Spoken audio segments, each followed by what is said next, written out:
Om Ajnanatimidandasya Jnananjana Shalakaya Chakshurunmilitam Dhena Tasmai Shri Gurave Namah. Good evening, everyone. Hare Krishna. How are you all? Oh, good. Tonight we're going to talk about balance. And yes, balance.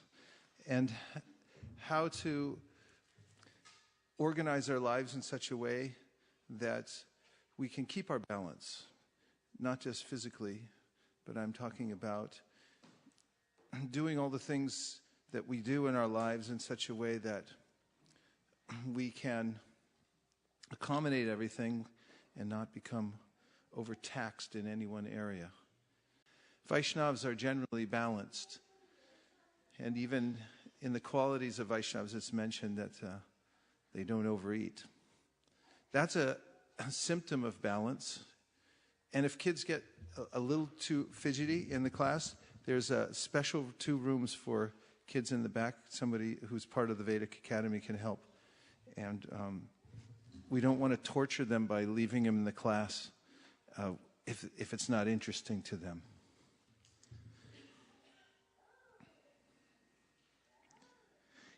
Vaishnavas are balanced eaters, which is a symptom of thinking about how when you're eating and you think, let me eat a balanced amount and the right amount and so forth, you're considering other aspects of your life. You don't want to just eat in the moment and then not be able to do anything the rest of the day because you ate too much or so. And that's symptomatic of all the activities that devotees who are on a high level of consciousness, who have attained a high level of consciousness, they're aware that it's important to balance in their lives so they don't become unproductive. So today we'll talk about balanced life, and then here's the definition of balance. An even distribution of weight enabling someone or something to remain upright and steady. And it comes from a word that means 2 scale pans. And everyone from India has probably seen a scale pan. It's a measurement system. You put a weight on one side and you put some eggplants on the other side. And you see how much they weigh, and then you can charge accordingly and so forth. This was the typical way of weighing things before. And I even remember as a kid at the co-op where my mother used to shop, they had a scale. And then digital came out, and now we don't get those anymore. It was more exciting the other way. So it has to do with an even distribution of weight. And we're going to start with an exercise so we can all stand up. Do you have an extra microphone?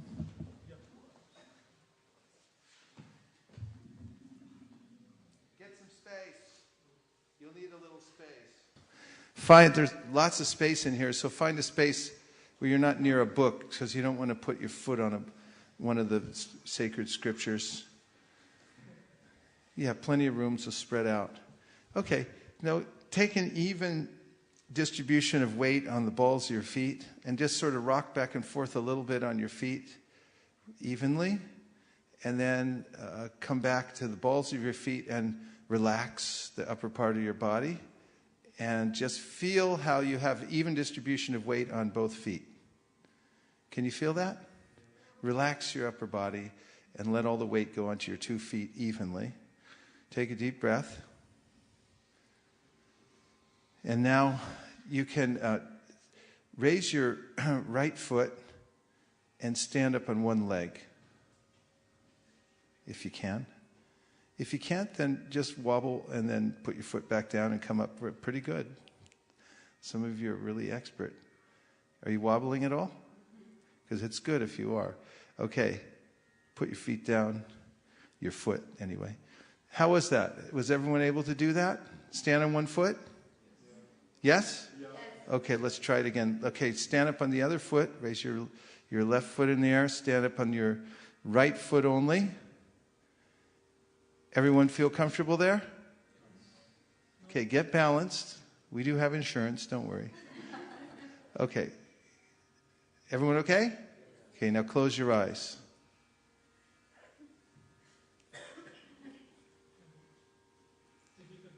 Close your eyes. Keep them closed. Don't open them. If you fall back down, that's okay. Close your eyes. On one foot with your eyes closed. Some of you are jumping all over the place. And a couple of you, I'm really amazed to see, have very good balance. Okay, you can put your foot down. Open your eyes. Now, when you stood up on one foot and you closed your eyes, how did you do? Was it harder with your eyes closed or about the same? Everyone who says it's harder, raise your hand. Okay, you can sit back down. And give yourselves a hand, by the way, because I'm really impressed how well you all balance. One point I'd like to make about balance at the outset is that we all balance all the time. It's actually a miracle, because if you try to build a little robot, and Google right now is spending billions of dollars trying to build robots. They're buying all the robotic companies all over the world and concentrating on developing robots. And one of the most difficult things is to get them to balance properly and walk upstairs, reach for a can on one leg and so forth. We do it all the time, and we don't even think about it. So balance is something that we're used to. And keep that in mind, that we're already pretty good at it. Now, the reason it's harder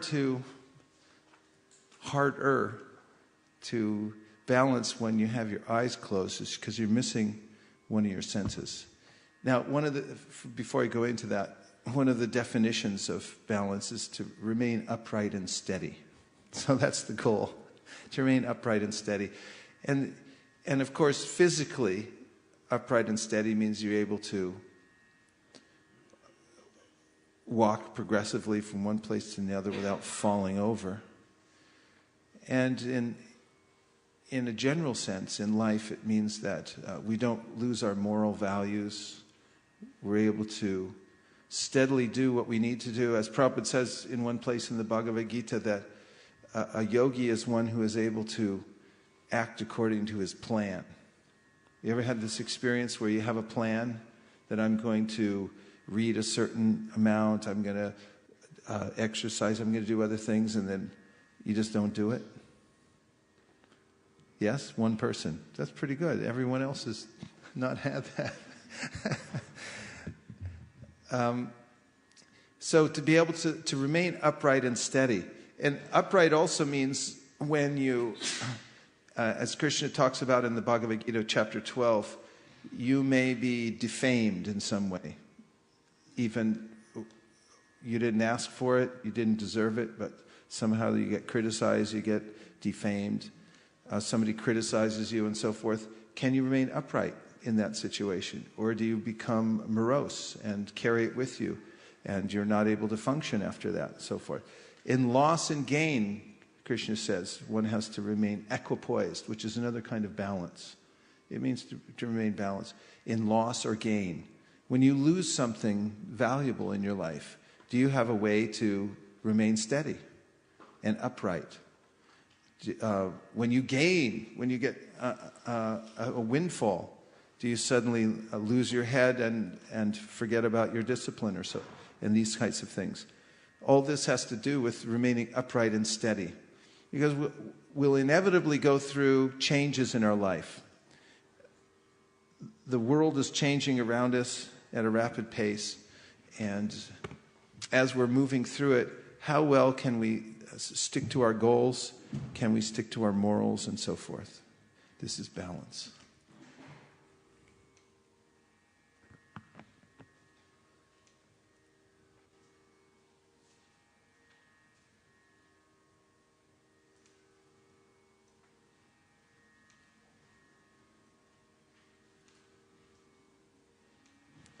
This is interesting. I'm not getting a lot of... Maybe the battery's not working.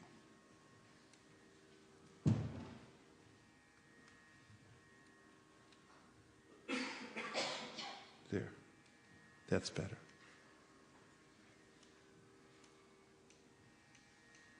Okay, so a couple lessons. One is that we balance all the time. And it's something that we're used to. And another lesson about balance is that it doesn't mean you're going to stay perfectly still. When you're balancing, you're moving back and forth, actually. There are hundreds and thousands of muscles and other that are moving and firing at the same time in order to keep you balanced.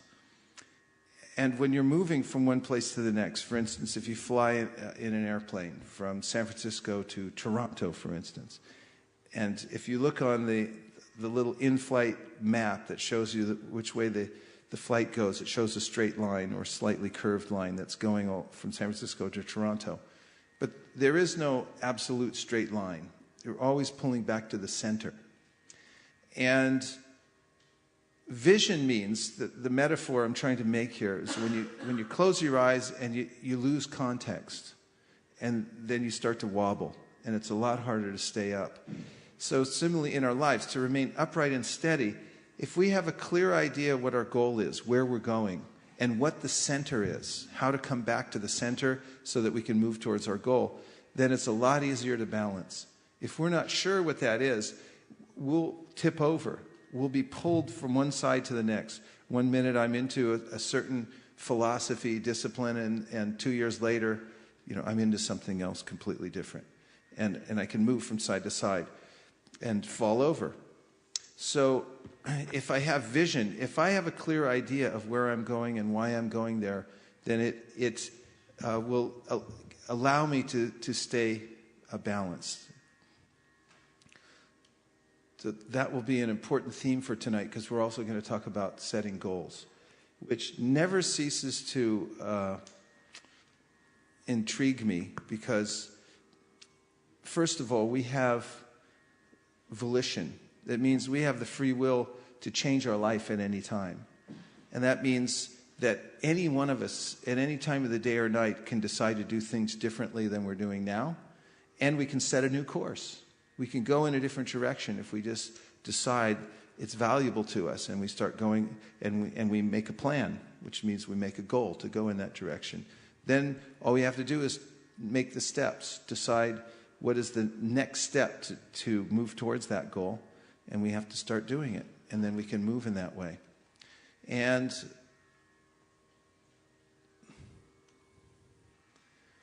that requires prioritizing. Stephen Covey, the key is not to prioritize what's on your schedule, but to schedule your priorities.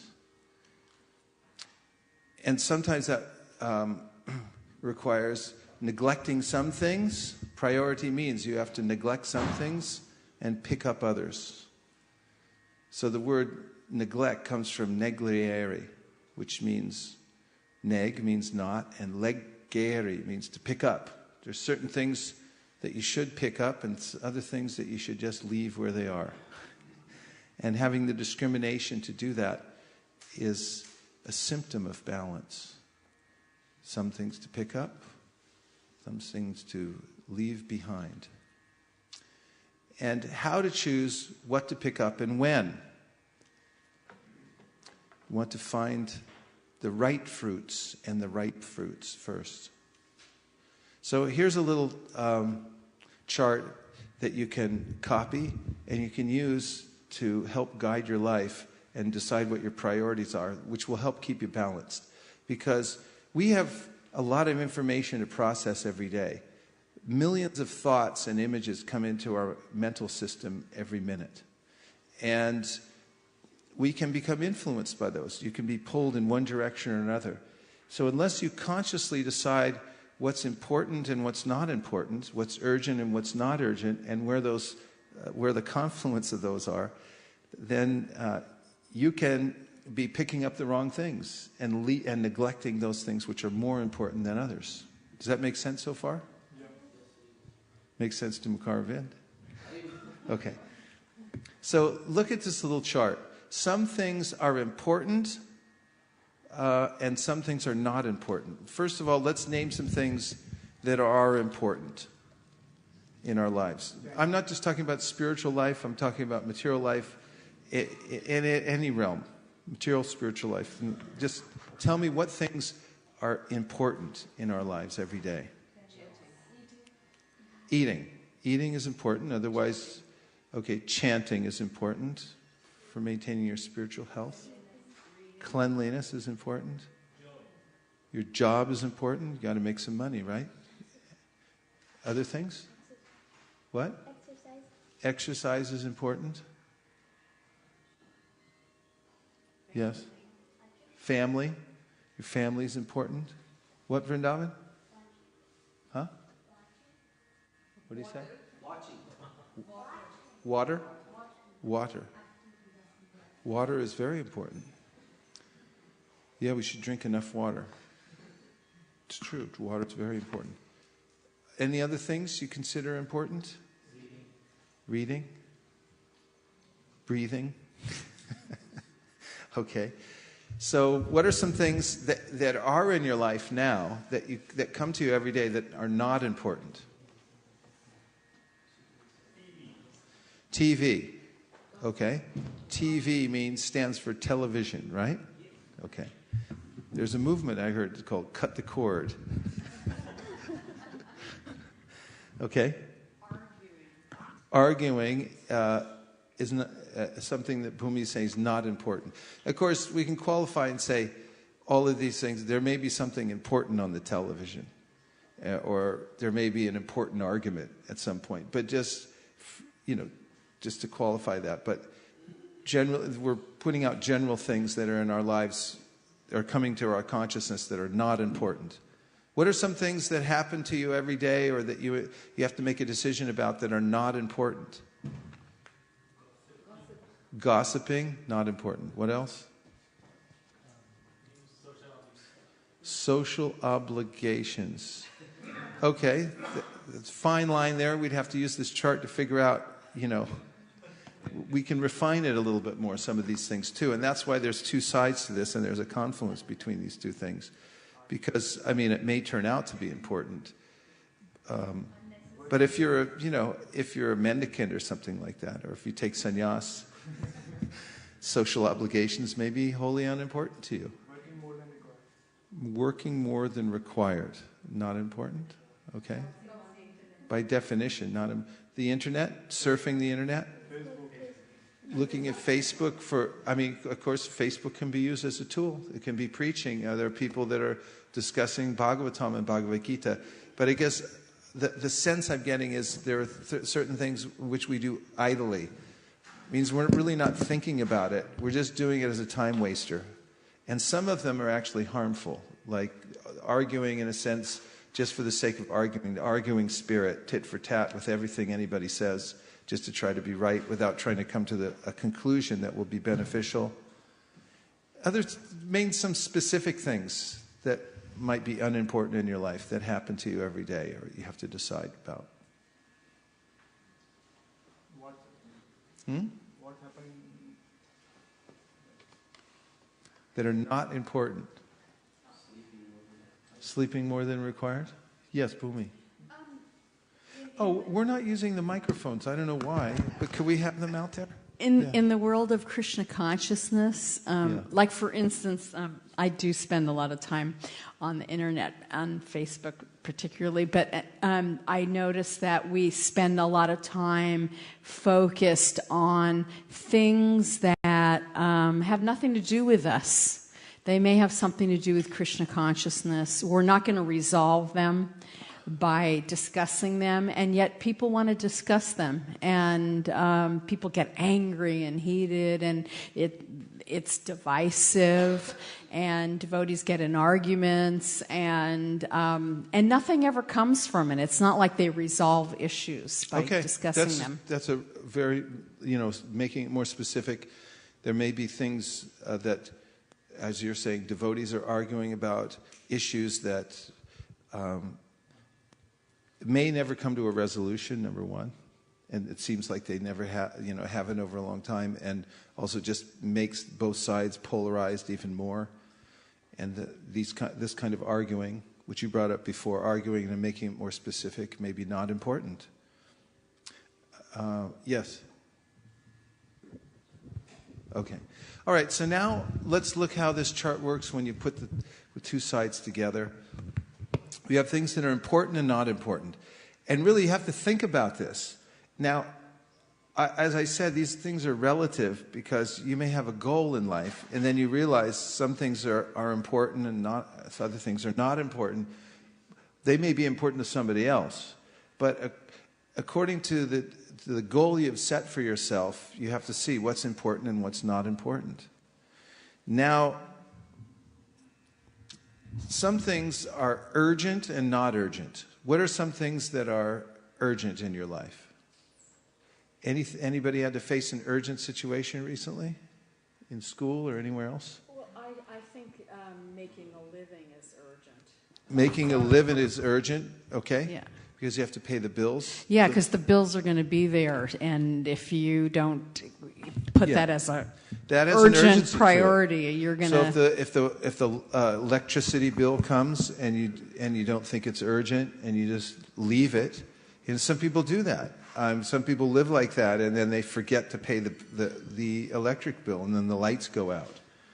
And everyone says, what happened? Was there a lightning strike? And said, no, I just forgot to pay the bill. So priorities are a little off. So it's urgent. There are certain things you have to pay in 30 days. Debt, fire, and disease. This is the statement by some philosopher, that these three things are always urgent. If you have a debt, you should pay it off as quickly as possible. Otherwise, there can be penalties and interest, and you'll go in a downward spiral financially. Fire, I'll get it later. Disease, important, urgent actually, because if you catch things early, then you can deal with them usually in a much more efficient way than if you let them become full blown, and then there's no hope. Debt, fire, and disease, and many things in this category.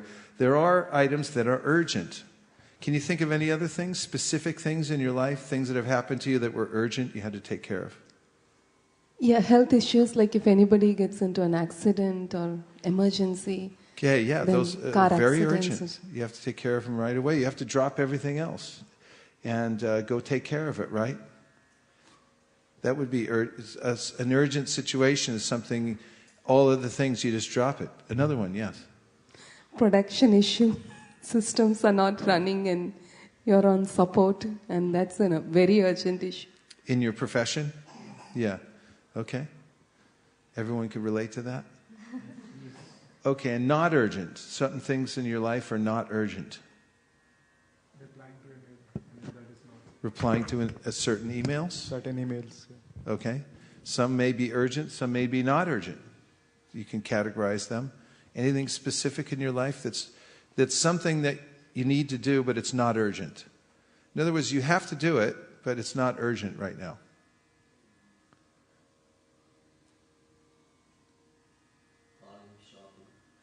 What's that? Shopping? Shopping for college? Calling someone unnecessarily over and over and shopping. Calling and shopping? Okay. I mean, it's not urgent. Yes. Let's help you out on this one. You did that on purpose. So, yes, we have something else that's not urgent. You need to do it, but it's not urgent right now. Yes? Facebook. You need to do Facebook? Vacation? Okay. Vacation is something you need to do. You need to recreate every once in a while, but it may not be urgent. You may be able to wait a few months, or it's in the future or something like that, right? It's not something you have to do right now, whereas an accident or a fire or a debt or something is urgent. It's just practical. Some things you can put off. Some things you can procrastinate. You can neglect. You don't have to pick them up right now. And other things, you better pick them up right now. You have to discriminate. Yes? Refilling the pantry. Refilling the pantry may be not urgent. Do it sometime. But you have to do it sometime. Okay. Yeah, so those in managerial accounting, they look at all these different categories of things, and they have to decide, because if some things are necessary but they're not urgent, you can put them off. You save money that way. So you don't have to do it right away. You do things in the order that there's FIFO and LIFO, first in, last out, last in, first out. You have to decide what's most important, what are priorities. Now, when you put the two categories together, it becomes even more interesting. Some things are urgent and important, and some things are urgent but not important. That's profound, isn't it? Because somebody might bring you some kind of urgency and thrust it upon you, but it's not really important. It seems urgent, but it's not that important. Can you think of anything in that category? Somebody posted a photo on a Facebook. Okay. And they say you have to look at it right away or something like that? But it's not important. It's just a cartoon or a doodle they did, and say, you got to see this right away. What, there's some urgency about it. But it's not important. And if you don't look at it, it's no big deal. And it's not going to make any difference to you, right? Do you see this category? There are things that come to you that say urgent, urgent, and many letters you get in the mail.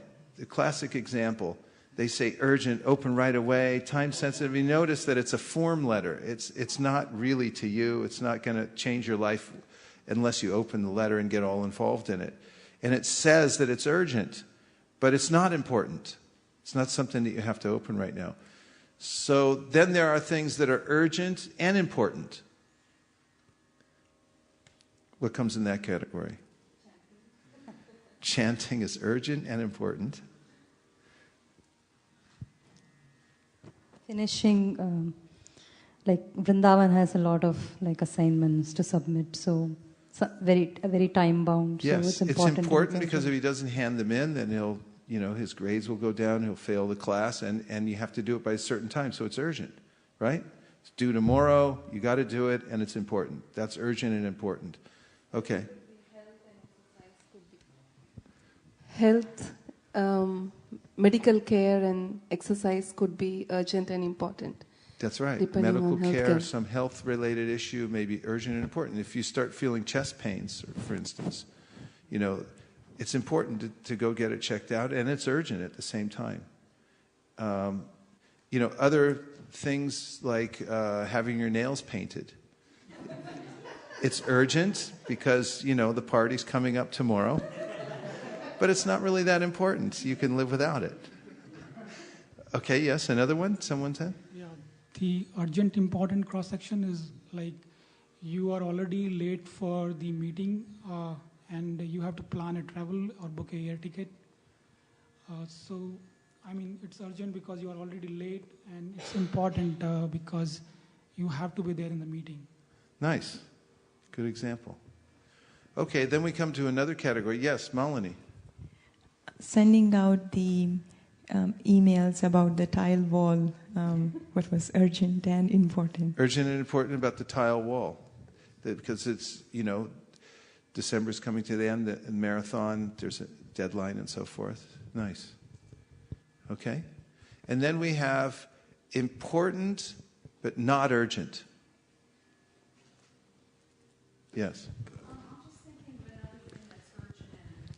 Okay.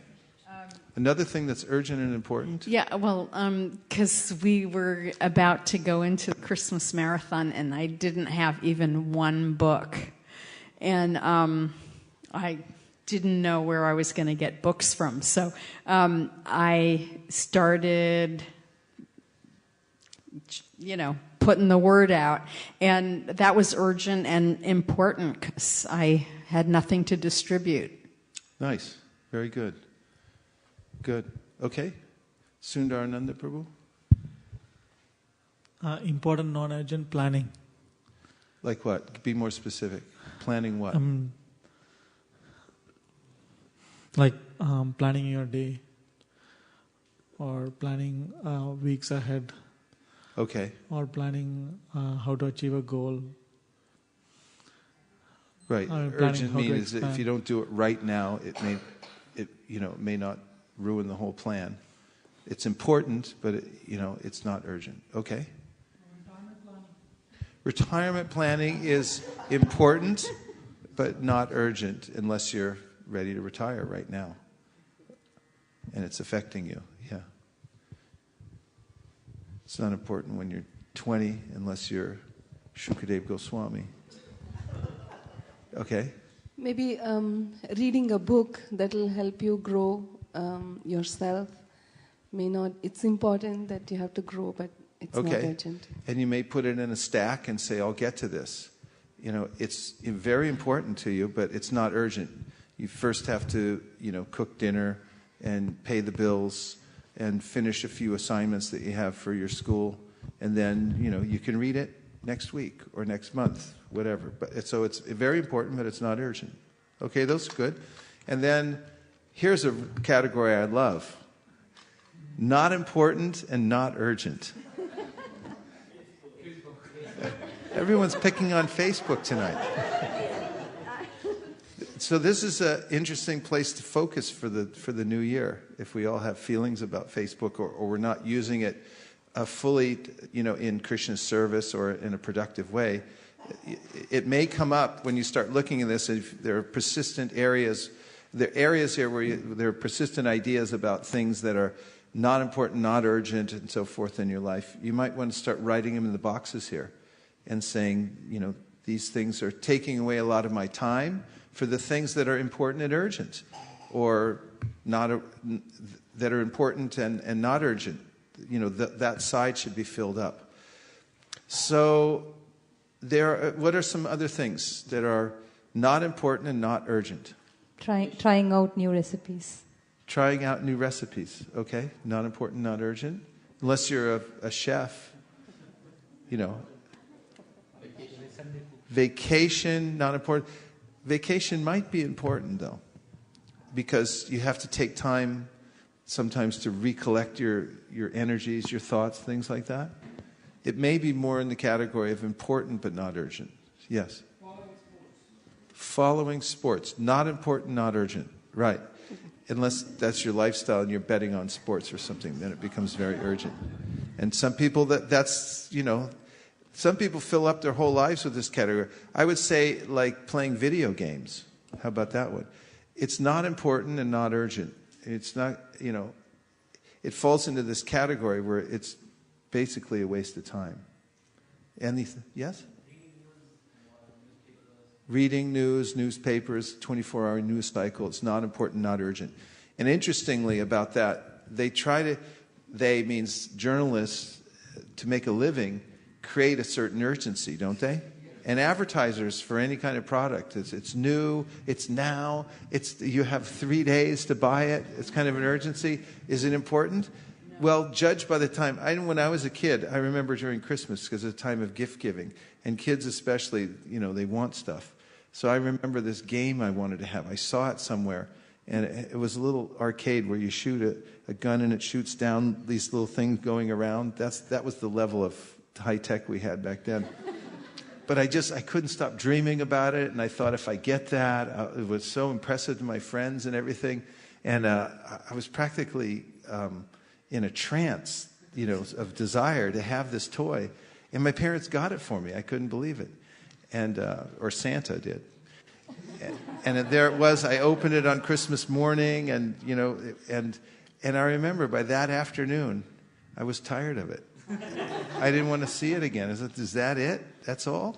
I played with it a few times, and it just got thrown in the garage, and eventually, I don't know where it is now, but it probably disintegrated back into the earth. It was not important and not urgent, although I created this kind of urgency in myself. But this is the point. We have to carefully discern which things are important and urgent. They're urgent but not important. They're important and not urgent. They're not important, not urgent. If you take a little time, even on the fly, you don't have to sit down at every moment with this chart and put everything in, although that's not a bad idea for some of the general activities that one does in one's life. But if we start developing a discriminating attitude towards the things that come to us on a regular basis, is this important and urgent? Is it important and not urgent? Is it not important but urgent? there are categories you can put these things in. And there's a really good book you can read for organizing your life and your things and your activities called Getting Things Done. It's a book written by David Allen, and he has a very commonsensical way of organizing these kinds of categories in your life, where to put certain pieces of paper that come across your desk and other kinds of tasks. And living in that way is sattvic. You have a place for everything and everything in its place. And when you live like that, you also have your bhajan in order also. You have your bhajan in order. That way, you have more time to concentrate on your spiritual life, because you're not frantically running after things that you forgot to do, and you know where everything is and so forth. Now how was that so far? Did you find that chart helpful? Yes? Okay. Here's another one that a lot of devotees in Toronto, we just talked about this recently up in Canada, and the devotees said that they really like this circle. Circle of concern versus circle of influence. So there's a certain amount we can do, a certain number of people and things that we can influence in our life. And there are many things that we can't influence, people and things and situations. When we move from the circle of influence, that is the things we can do something about, into the circle of concern, that's called worry. And you can't do anything about it, but still you let it dwell in your mind over and over again. And it drains your energy, it drains your concentration, and you get out of balance because you get stressed and you feel overwhelmed and so forth, and you lose your balance. So another technique for balancing your life is to consider very carefully, what is your circle of influence? In any given situation, if something comes up and something you weren't expecting and you didn't really want to happen happens, now you can consider, anything I can do about this? Can I influence this situation in any way? And if not, and you keep dwelling on it and it preoccupies your mind, then you become ineffective. So let's have just a little discussion about this, things that are in your circle of influence and things that are outside your circle of influence. Any general comments about this? After seeing this chart, are there some things that you can think of that you might have worried about that are outside your circle of influence? Yes, Mukharavind. Why someone is saying like this, why someone doesn't do like this, even we always, this outside of our circle of influence is... Why certain people say things or do things? Yeah. You can't change other people, right? And if you worry about it? Yeah, until unless they submit themselves to you. Until unless they tell you explicitly that, yes, I want to know. And we are trying to correct them, but they are not trying to even correct. Just we are thinking, why he's doing this, why he should do like this. Or... All right, so generally, things other people do. You can't necessarily... It's difficult to control what other people do. And that may be outside your circle of influence. Can you think of some things that other people do that are outside your circle of influence? Yes? Other people's bad habits. Like? People who smoke. When you walk out, I get off the plane after flying 6 hours. I walk out the door at the San Francisco airport and immediately take in a big inhalation of cigarette smoke. Because everyone stands right outside the door and smokes. Okay. I was thinking like drinking, procrastination, all the other bad habits. You can't really do anything about it. What other people do? Yeah, what other people do. Okay, so things that other people do. Can you say anything specific? Yes, Gandharvika. How others perceive you. Perceive us. Okay. Outside your circle of influence? Natural calamities outside your circle of influence. Good point. Stock market, outside. You can't time the market. Nobody can. They've found that monkeys throwing darts at at a board sometimes do better than trained investors. Srivas? Inflation. I mean, maybe Ben Bernanke or somebody like that can do something about it, or we can try. But we can't. These are big issues, macro issues that, we really can't control. Yes? The stock market. Stock market, yes. When you invest in that, some people say it's not a gambling. So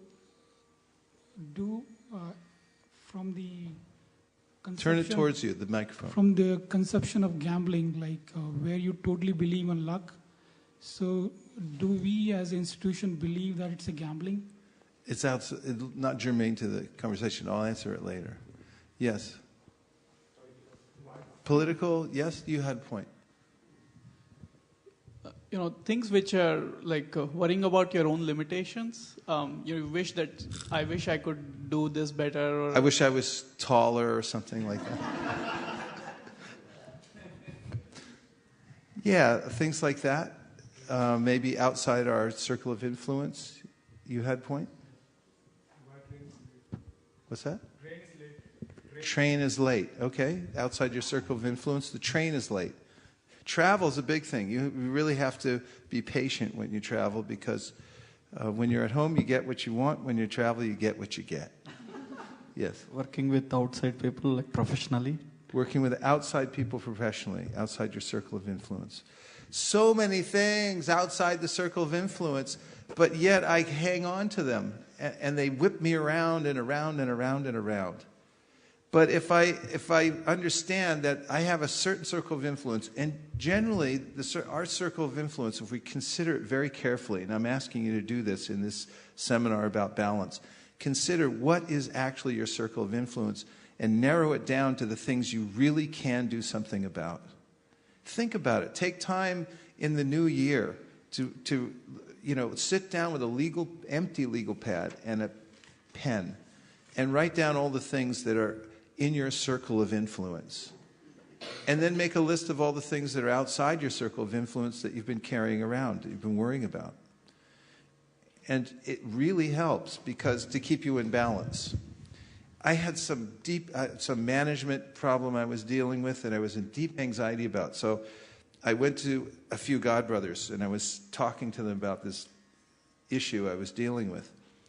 And, we talked it over, and I got some nice guidance and solace. But then one of them sent me a verse a few days later from the 4th canto of the Srimad Bhagavatam, in which Brahma tells Prithu Maharaj, who is in deep, deep anxiety, he wanted to kill Indra because he was trying to accomplish something, and that was to perform 100 Ashwamedha Yagyas.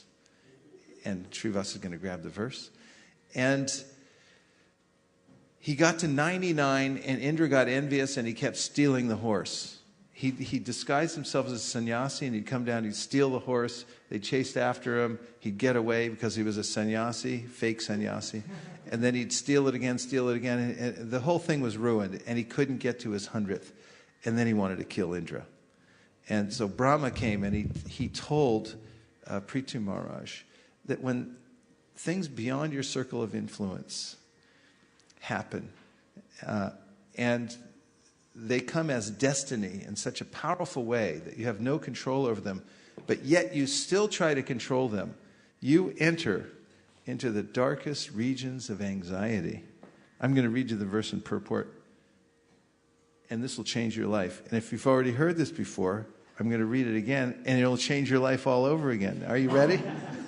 My dear king, do not be agitated and anxious because your sacrifices have not been properly executed due to providential impediments, PIs. Kindly take my words with great respect. We should always remember that if something happens by providential arrangement, we should not be very sorry. The more we try to rectify such reversals, the more we enter into the darkest region of materialistic thought. Here's the purport. Fasten your safety belt.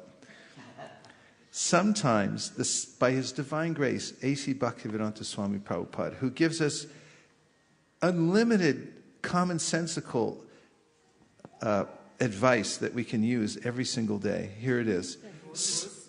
This is verse 4:1934. Sometimes the saintly or very religious person also has to meet with reversals in life. Such incidents should be taken as providential. Although there may be sufficient cause for being unhappy, one should avoid counteracting such reversals. For the more we become implicated in rectifying such reversals, the more we enter into the darkest regions of material anxiety. Lord Krishna has also advised us in this connection. We should tolerate things instead of becoming agitated. Feel better? Yes or yes? Yes. Thank you very much. So he sent me this verse, dear Godbrother, and I read it, and it was the sweetest medicine I ever took. I immediately felt relief from my anxiety. It solved my problem, and it took me out of the realm of worry and back into my circle of influence, and I realized it's providential. And since that time, what seemed to be a major problem has been solved. Actually, Krishna solved it in a way that I could have never imagined. And I never imagined it could. And all the experts said it wouldn't be solved in that way. But it was. And the only thing that changed after was my consciousness. I moved out of my circle of concern into my circle of influence. And I realized I marked it as providential. I marked it as Krishna's arrangement. I put it in a different category, and now it wasn't worry anymore. Now it wasn't whipping me around. It wasn't knocking me over. My balance was back. I was able to remain upright and steady. And, those who are managers know that there are so many things that you come up with every day. People come and lay at your doorstep. Here, take this bag of, whatever it is, and just deal with it now. And then there it is. Now you have to remain upright and steady and deal with it. One thing after another after another. How do you balance? How do you do it? You have to prioritize. You have to see what's urgent, what's important, what's outside your circle of influence and into your circle of concern, and deal with methodically. I have a godbrother that I've been working with for the last a year and a half who is a manager, a very expert manager. He's a disciple of Prabhupada, been around for many years. And I just by having his association and watching how he deals with major problems, and he's dealing with many major kinds of issues that can be very nerve-wracking.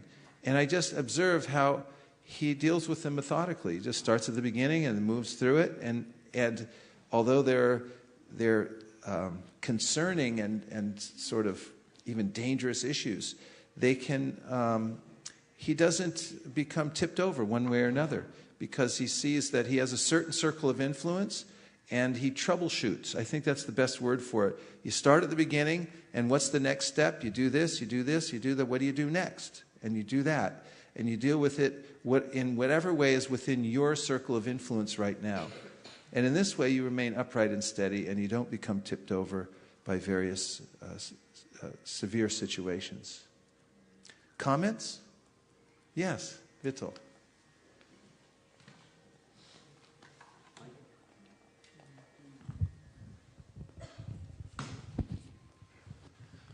Prabhuji, I was thinking if one of the main causes for all the problems which I face is because not able to is probably because not able to distinguish what exactly is our circle of influence and what is the circle of concern, right?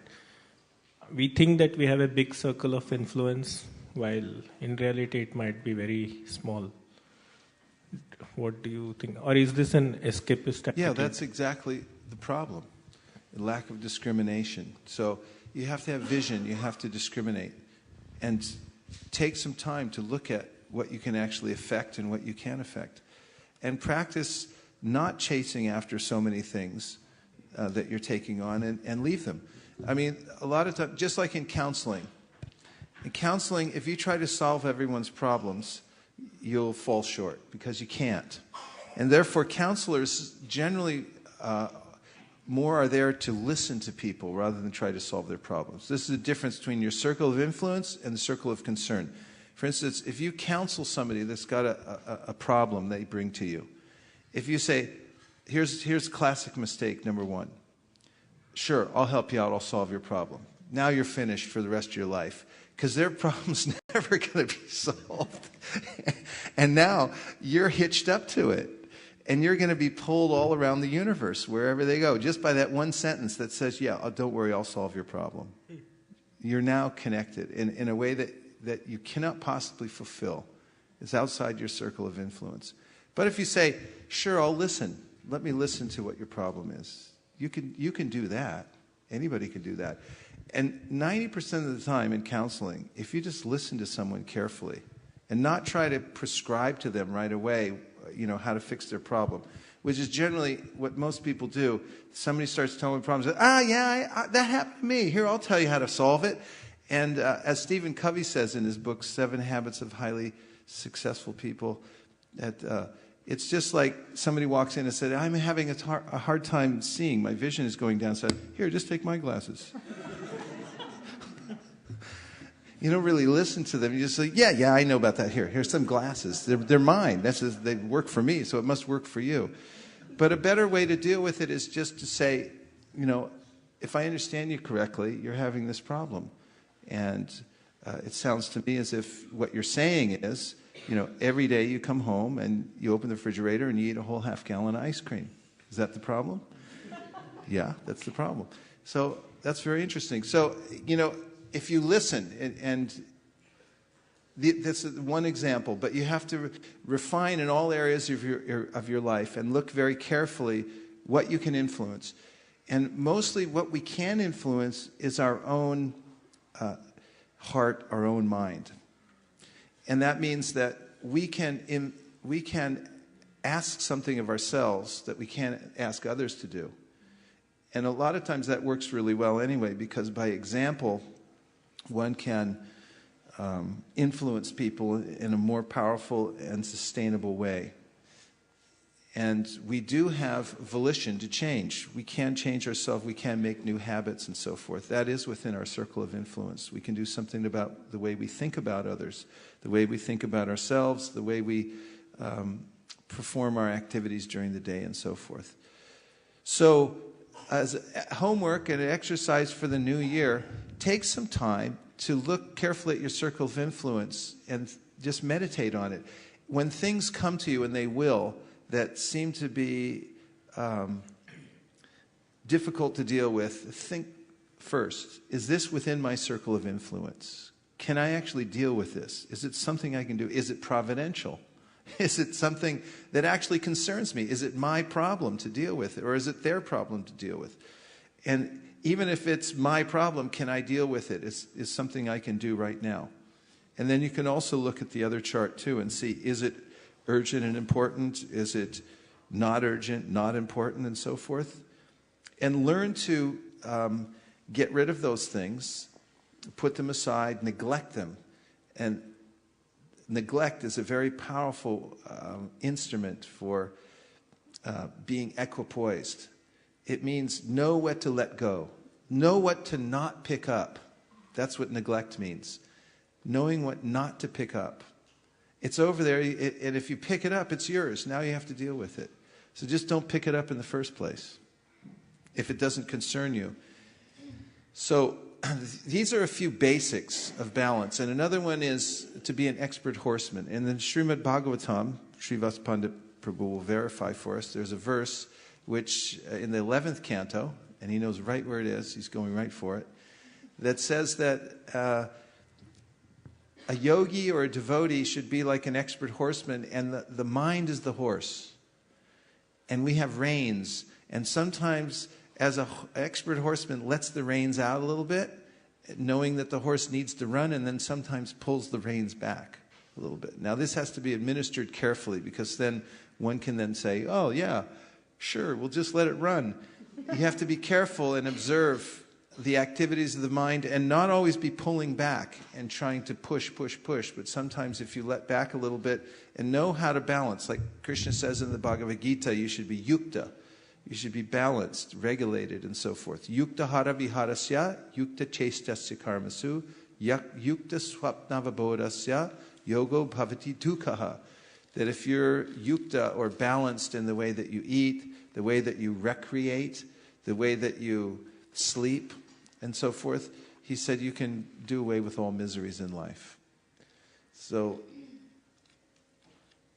balance means the ability to do two things at the same time. And we're doing these kinds of things all the time.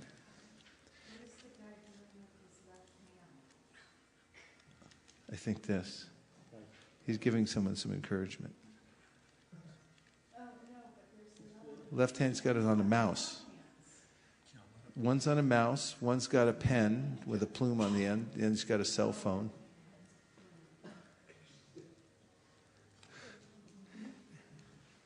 Now, in the Bhagavad Gita, Krishna says to Arjuna, this is balance. One should be able to do two things at the same time, and I'll give you an example of what I mean by this. And by the way, this phrase, at the same time, appears throughout the Bhagavatam and Bhagavad Gita frequently. This is text number 7 in chapter 8. Krishna says, "Therefore, Arjuna, you should always think of me in the form of Krishna, and at the same time carry out your prescribed duty of fighting. With your activities dedicated to me and your mind and intelligence fixed on me, you will attain me without a doubt." Purport. This instruction to Arjuna is very important for all men engaged in material activities. The Lord does not say that one should give up his prescribed duties or engagements. One can continue them and at the same time, everyone say at the same time, think of Krishna by chanting Hare Krishna. This will free one from material contamination and engage the mind and intelligence in Krishna. By chanting Krishna's names, one will be transferred to the supreme planet, Krishna Loka, without a doubt. This is balance. So Krishna never advised Arjuna that give up your work. He said, at the same time, think of me. So you have prescribed duties, you have occupations, Krishna's messages, you do them, but at the same time, you have to remember me. And in the Sri Upanishad, Vidyam cha vidyam chayas tadvedo bayam saha avidyayam ratum tirtva vidyayam ratum ashnute. Only one who can learn the process of nescience and that of transcendental knowledge side by side, same time, can transcend the influence of repeated birth and death and enjoy the full blessings of immortality. Bhumi. Microphone. Here it comes. There's also an example, and this is along the same lines. There's the example of the lotus flower. And the lotus flower is situated in the water, and often the water is mucky. But at the same time, he's never touched by the water. The lotus flower is never touched by the water. So is that kind of also a same time thing? It is. It's perfect analogy, and here it is. It's 5:10, and Krishna says, one who performs his duty without attachment, surrendering the results unto the Supreme Lord, is unaffected by sinful action, as the lotus leaf is untouched by water. And this means that he's surrendering the results of his work. And one thing to keep in mind is that we work and then the results are up to Krishna. In other words, we do the best we can. And we shouldn't become attached to the results. This is something Krishna says throughout the Bhagavad Gita. And here he says you should surrender the results to Krishna and not be attached to them. And in that way, although you're doing work, although you're working in the world, you won't be affected by it. And the lotus, yes, it does grow out of the muck, but then it goes out through the water. But then the lotus leaf, what Krishna is saying here, it's not, although it's in the water, it's not touched by the water. Brahman yadaya karmani sangam tyakva krotiya lipitena sapapena padma patram ivambasa. He says, you're not touched by sin if you are not attached to the results. of your work, if you surrender them to Krishna. In the same way, he says the lotus leaf is untouched by water, even though it's right in the water. And to understand that, you actually have to observe a lotus leaf minutely, because it's miraculous how the water beads up. And obviously, although it's on it, it doesn't touch it at all. Thank you, Srivas Pandit Prabhu. You're such a... Can you read the number? Asset. Yes. That's Canto 11, Chapter 20, text number 21. An expert horseman, desiring to tame a headstrong horse, first lets the horse have his way for a moment, and then, pulling the reins, gradually places the horse on the desired path. Similarly, the supreme yoga process is that by which one carefully observes the movements and desires of the mind and gradually brings them under full control. Purport: just as an expert rider intimately knows the propensities of an untamed horse and gradually brings the horse under control, an expert yogi allows the mind to reveal its materialistic propensities and then controls them through superior intelligence. A learned transcendentalist withholds and supplies sense objects so that the mind and senses remain fully controlled, just as the horseman sometimes pulls sharply on the reins and sometimes allows the horse to run freely. The rider never forgets his actual goal or destination and eventually places the horse on the right path. Similarly, a learned transcendentalist, even though sometimes allowing the senses to act, never forgets the goal of self-realization, nor does he allow the senses to engage in sinful activity.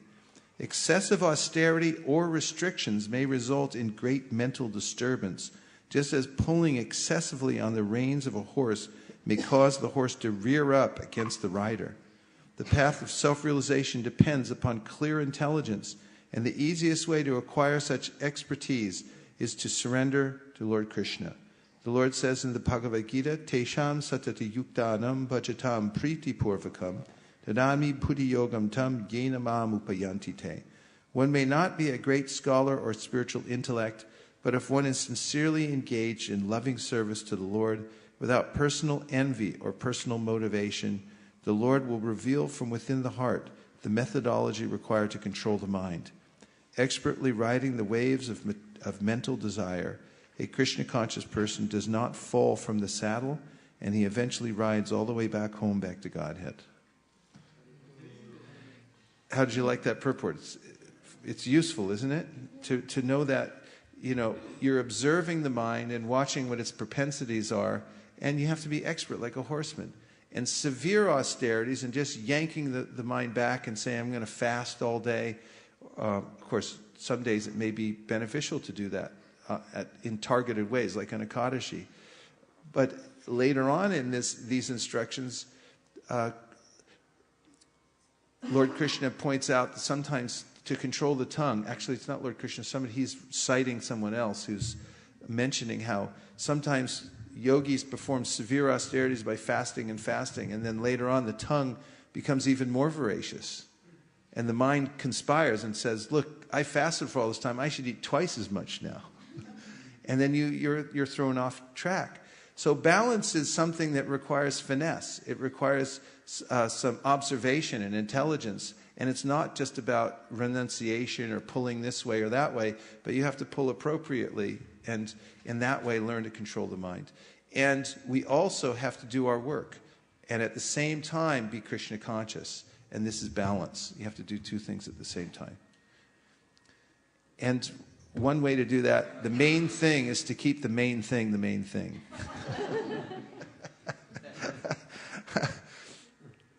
Okay, so this is just a little bit about balance, but remember that you already balance all the time. It's what you do to stay upright and steady and just walk around.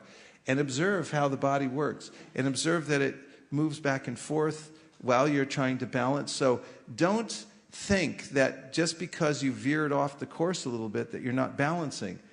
It's the pulling back to the center that's the balance. It's not the fact that you wobble one way or the other. Everybody wobbles. And you learn from that too. It's actually part of the process of balancing is coming back to the center. But vision is important. As soon as you eliminate the vision and you don't know where you're going and you're not sure what your priorities are, then you'll wobble all over the place and you'll fall and you won't know how to come back to the center. So those are 3 lessons in balance, and you can look at some of those tools and see if they help you. Okay? Now I want to mention something about goal setting right after Mukaravinda Prabhu makes an excellent point that seals the whole section on balance. I have some question. Okay. Like we hear from Chaitanya Chaitamrit that Mayar Mukta Jive Nahi Swata Krishna Gyan. Like a conditioned soul doesn't have the knowledge about Krishna on itself. So suppose sometime we are trying to bring some person in Krishna consciousness, and so how much is the circle of influence work? Like how much we should try? Because we are saying suppose we called 1 time, 2 time, 3 time is not coming. So where to draw line, and is always give me question. I'm not able to decide where is circle of influence over and where the Maya is really taken over. And so can you please? So if I understand you correctly, your question is that when we're teaching Krishna consciousness to somebody else and trying to bring them closer to Krishna, where's the balance in how hard we should push? What's our circle of influence with them? Yeah, thank you. How should we judge when we should keep trying and when we should let go and so forth? Well, of course, in the Bhagavatam, we have the instruction for Madhyama Adhikaris. Those means preachers. Actually, Prabhupada says the Madhyama Adhikari is one who knows how to do good for others. That's what a Madhyama Adhikari is. Has the spirit that I should do good for others. Sarva Bhuta Hiterataha, which Krishna says in the 5th chapter of the Bhagavad Gita, this is the preoccupation of the Madhyama Adhikari. Sarva Bhuta Hiterataha. He's always thinking how to do good for others. And then Kavi Yogendra says that there's a way in which we should see that there are some people who are envious and some people who are innocent. And just like a physician observes his patient very carefully, asks a lot of questions, sees what the symptoms are and so forth, and then discerns how far along the disease is, what kind of disease they have and so forth, and then administers the medicine accordingly. And sometimes he'll stop administering the medicine, or, it's something that on a moment-to-moment basis or a day-to-day basis you have to judge. So you have to become expert in seeing how open people are, and also if they're envious, we neglect them or we don't try to influence them in any way. That's the admonition of the scripture. And if they're innocent, then we should try in every way to help them along. And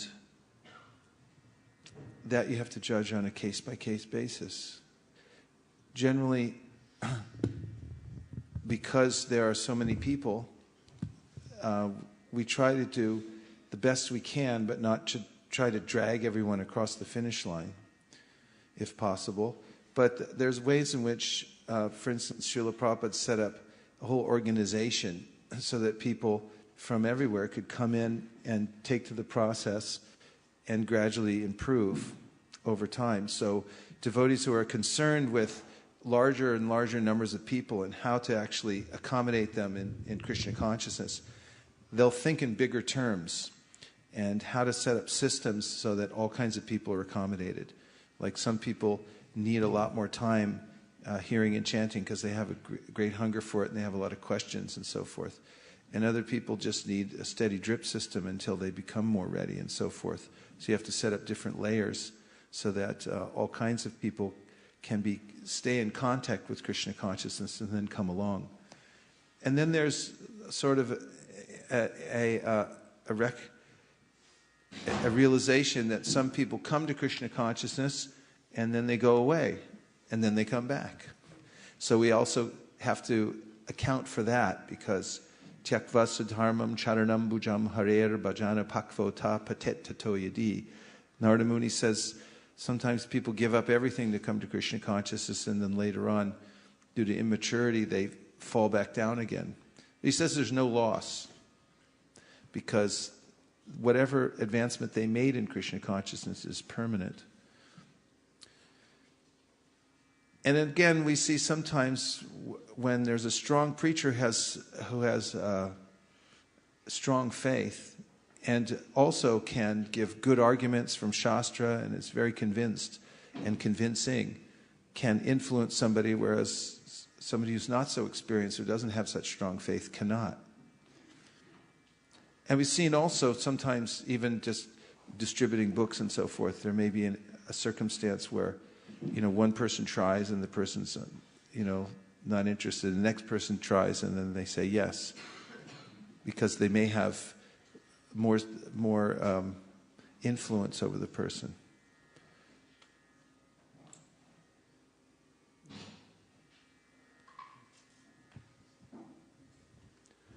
Thank you, Guru Maharaj. Yeah, I'll think about it more. So I want to talk a little bit about goal setting because it goes along with balance. And also, boy, what time is it? Oh, I see. It's Wednesday. It's not Sunday, is it? On these holidays, I always think it must be Sunday or something. Oh, time's so limited. Is that Hari Guru? Hari Guru is back at ISV. Let's give him a big welcome. Hare Krishna. One of the great pioneers of the ISV book distribution here at ISV, Hari Guru Prabhu, who I remember came to ISV, took one look at the book distribution program. The next day, he showed up with a brand new car and told me to come outside and have a look at it. He popped open the trunk and it was full of books and a book table, and he was ready to go to Santa Cruz, which became his regular spot. And he went every day, every weekend for a long time, and has since been an influence everywhere he's gone.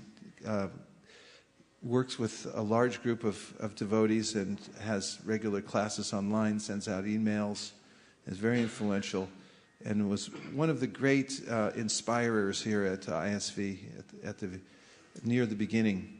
So we're thrilled to see you, and thank you very much for coming back to see us. Hare Krishna. Goal setting is part of the vision. And a couple of quotes from Prabhupada about goals. Disturbance is due to want of an ultimate goal. And when one is certain that Krishna is the enjoyer, proprietor, and friend of everyone and everything, then one can, with a steady mind, bring about peace. So I'll just repeat that disturbance is due to want of an ultimate goal.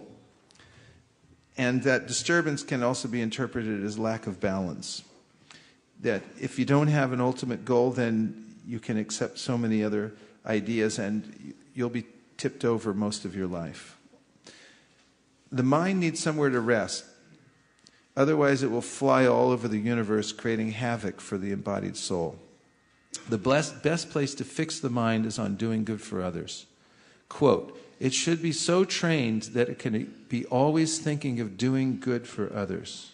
That's from Bhagavad Gita 17.16. And the first quote about disturbance is due to want of an ultimate goal is from Bhagavad Gita 2.66. And in a lecture, Prabhupada said, one has to do good for others. That is Madhyama Adhikari. From a lecture November 12th, 1972. I love that quote. It's such a nice sutra. And it defines the Madhyama Adhikari. One has to do good for others. This is Madhyama Adhikari. That's the mood of the preacher, is thinking how to do good for others. What a great life, just thinking how to do good for others, how to do the best for others. Then, Sankhya Purvaka Magana Natabi, a song by Srinivasacharya in which he talks about the disciples of Sri Chaitanya Mahaprabhu. They were setting goals all the time for their devotional service. How many times they chanted every day, how they were reading and bowing down in scheduled measurement every day. Srila Prabhupada, how will the movement go on when I leave? Giriraj Maharaj, follow the principles, be sincere. Srila Prabhupada, no, by intelligence and organization. So there's a practical aspect to the organizing our lives, organizing the movement, and so forth. we can say, just be sincere and so forth, and that's true. But at the same time, we also have to have intelligence and organization. And then another favorite quote of mine from the Chaitanya Charitamrita, that Kalidas had a goal to honor the remnants of every Vaishnava in Bengal. And that'd be an interesting goal. How to honor the remnants, the prasadam remnants of every Vaishnava in Silicon Valley.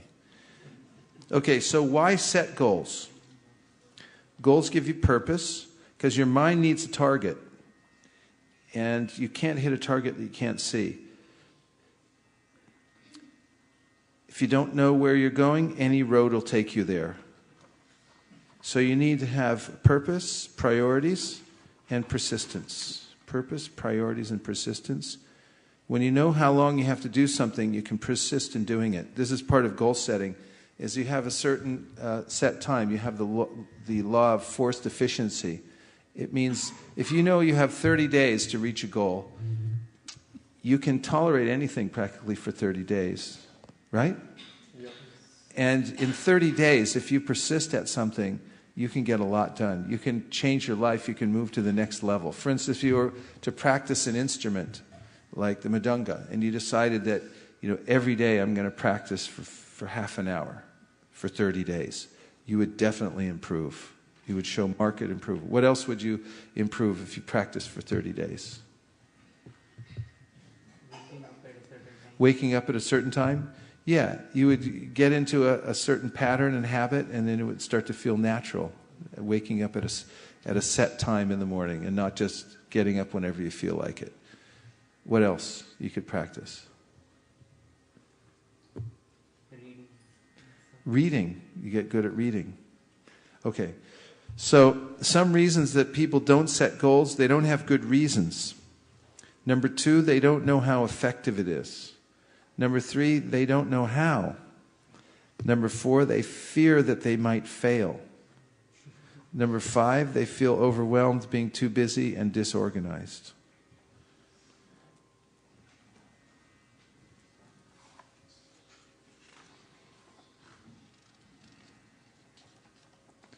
There's a lot here. I'm just looking through it because we have 12 minutes. Okay. Here's some goal-setting tips. I've given this one before, and I'll give it again now. Decide what you want and? Decide what you want and? Decide what you want and? Write it down. Decide what you want and write it down. This is very powerful goal-setting thing, and you should do it between now and the first of the year. Take some time off. Take a day off, take 2 days off if you can from your work and other obligations, because it takes a little time to decide what you want. You'll see what I mean when you sit down and you start thinking about what's coming up in the next year. Take some time. It's important.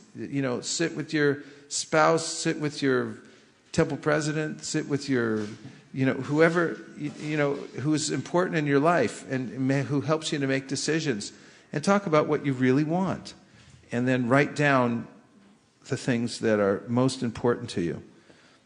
And then we talk about SMART goals. This is an old formula, but it's very important, and that is goals should be specific, measurable, attainable, realistic, and timely.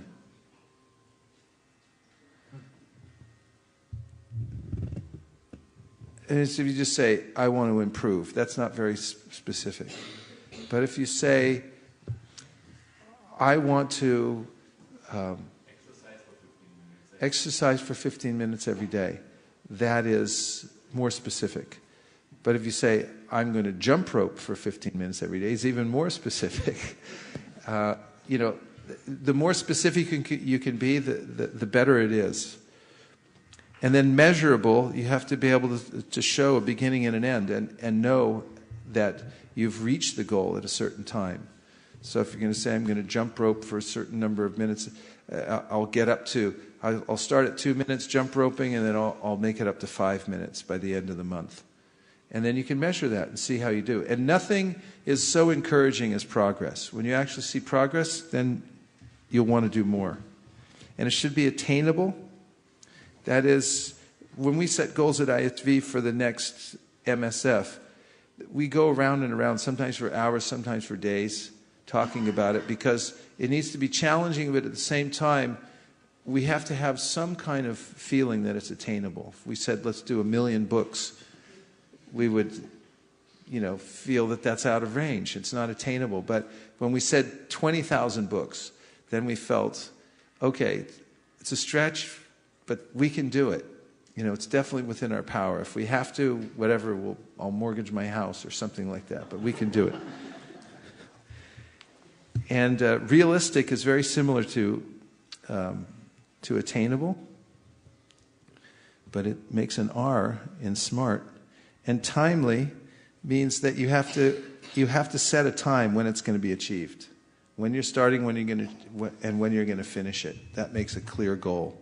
It's like at meetings all the time. Sometimes people come together and they talk about a lot of ideas, and they don't make a timely goal and who's in charge and so forth. And they walk away and then come back for the next meeting and nothing happened.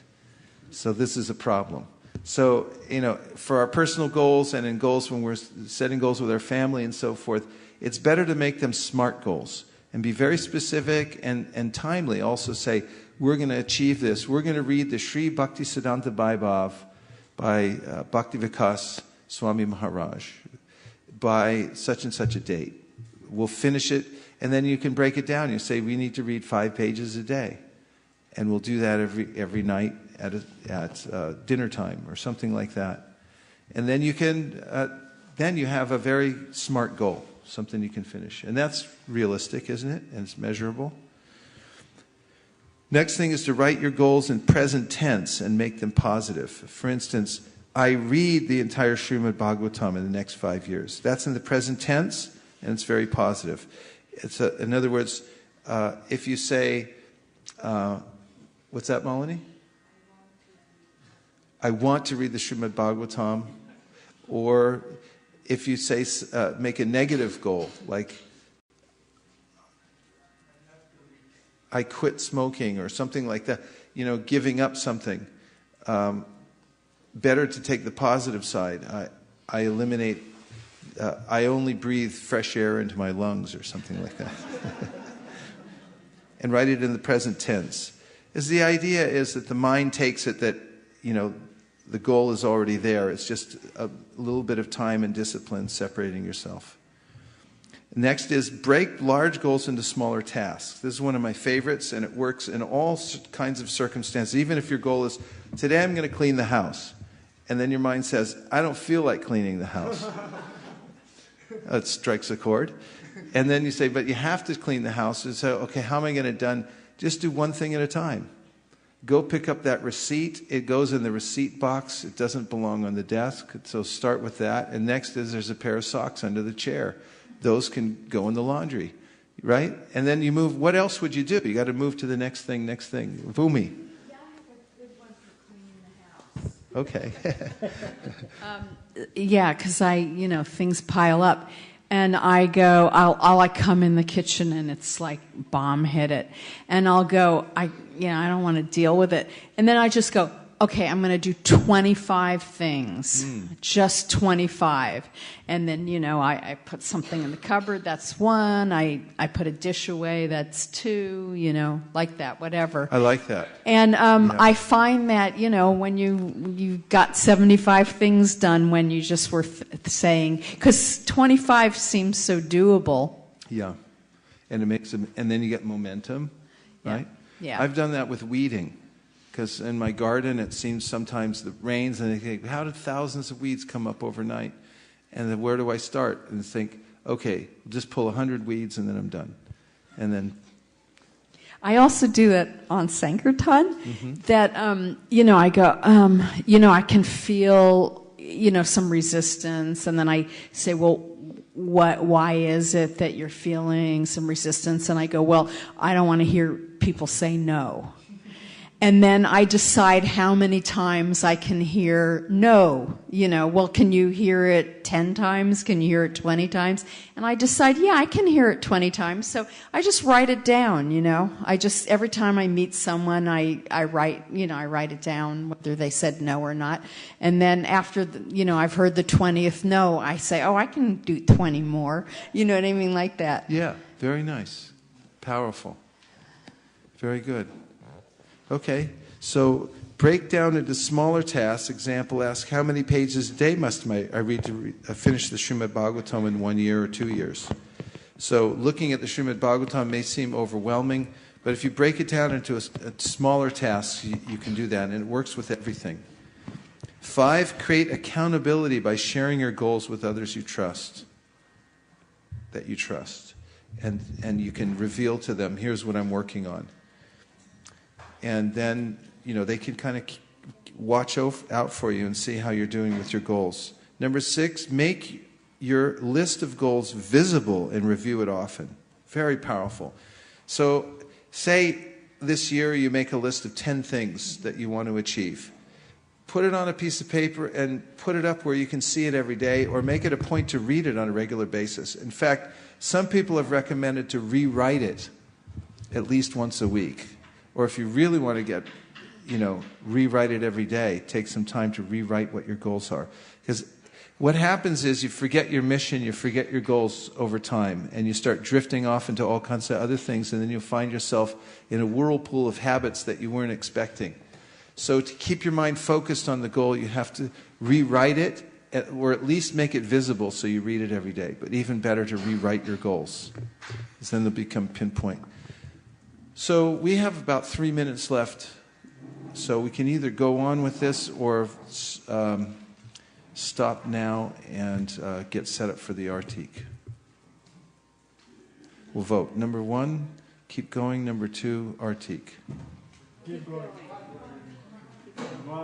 Okay, and vote for Artik.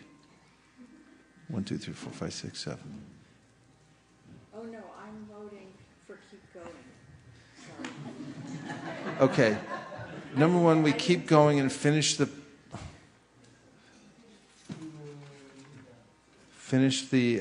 discussion on goals and some other sharing. And number 2 is we go for Artik. So number 1, raise your hand, vote. Number 2. Okay. We'll keep going. So, number 6 is to make your list of goals visible and review it often. Where attention goes, energy flows. So very powerful. If you keep looking back at your goals, then your energy will go in that direction. Number 7, stay on course. Regularly assess and celebrate your progress. So at intervals, you can see how you're doing and appreciate how Krishna has empowered you and brought you special kinds of things that you weren't expecting, and take some time to celebrate that at intervals. Just like we were just over at Hansapriya's house for a lovely celebration, and we were just sharing a few thoughts, and I think it was it Vrindavan Priya who brought up, he said, we were talking about what things are you taking from 2013, what lessons, and you're taking into 2014. He expressed a deep appreciation for the fact that we got this new temple. And how much went into it, it's hard to say, but if we actually think back to all the effort that we all put into this and all the energy, it was quite a task. And it's easy enough just to make such an accomplishment, get into it, and then forget about it because you're thinking about the next thing and the next thing. So it's a good idea to sort of gather up your successes and look at them and appreciate them and celebrate them at regular intervals. Good for your goal-setting progress. Number 8, if needed, adjust your goals to make them realistic and exciting. This means you may have to adjust them up or down. So at a certain point, you may find that you're not hitting your goal because it wasn't realistic or attainable. So adjust it so that you can make it realistic and attainable, and then it will become enlivening again. If your mind drops it because it's not realistic or attainable, then it's not a good goal. It's not a smart goal. So make it smart again. Number 9, categorize your goals. No one can stop you. You can just take when you're writing these down between now and the first of the year, what I do is don't restrict yourself just to lined paper. Be a little creative. Like you can get paper that artists write on. Don't have any lines, and you can get yourself some colored pens or crayons. That's even better. Go back to kindergarten mode. Get yourself some crayons and something to draw on, and be experimental and don't be so linear. Draw pictures, things like that. And then you can think of categories as well, like spiritual. I have a few categories here, but let's hear you name what categories of your life. You all have different categories because we talked about at the same time, right? You're a different person at the office than you are at the temple, probably, aren't you? You dress differently, maybe? Not anymore, it's California. But you definitely have different categories of activities and parts of your life. So what are some of the categories that you could think of? Education. Education, yeah. Hansapriya? Professional, personal. Yeah, 2 different categories.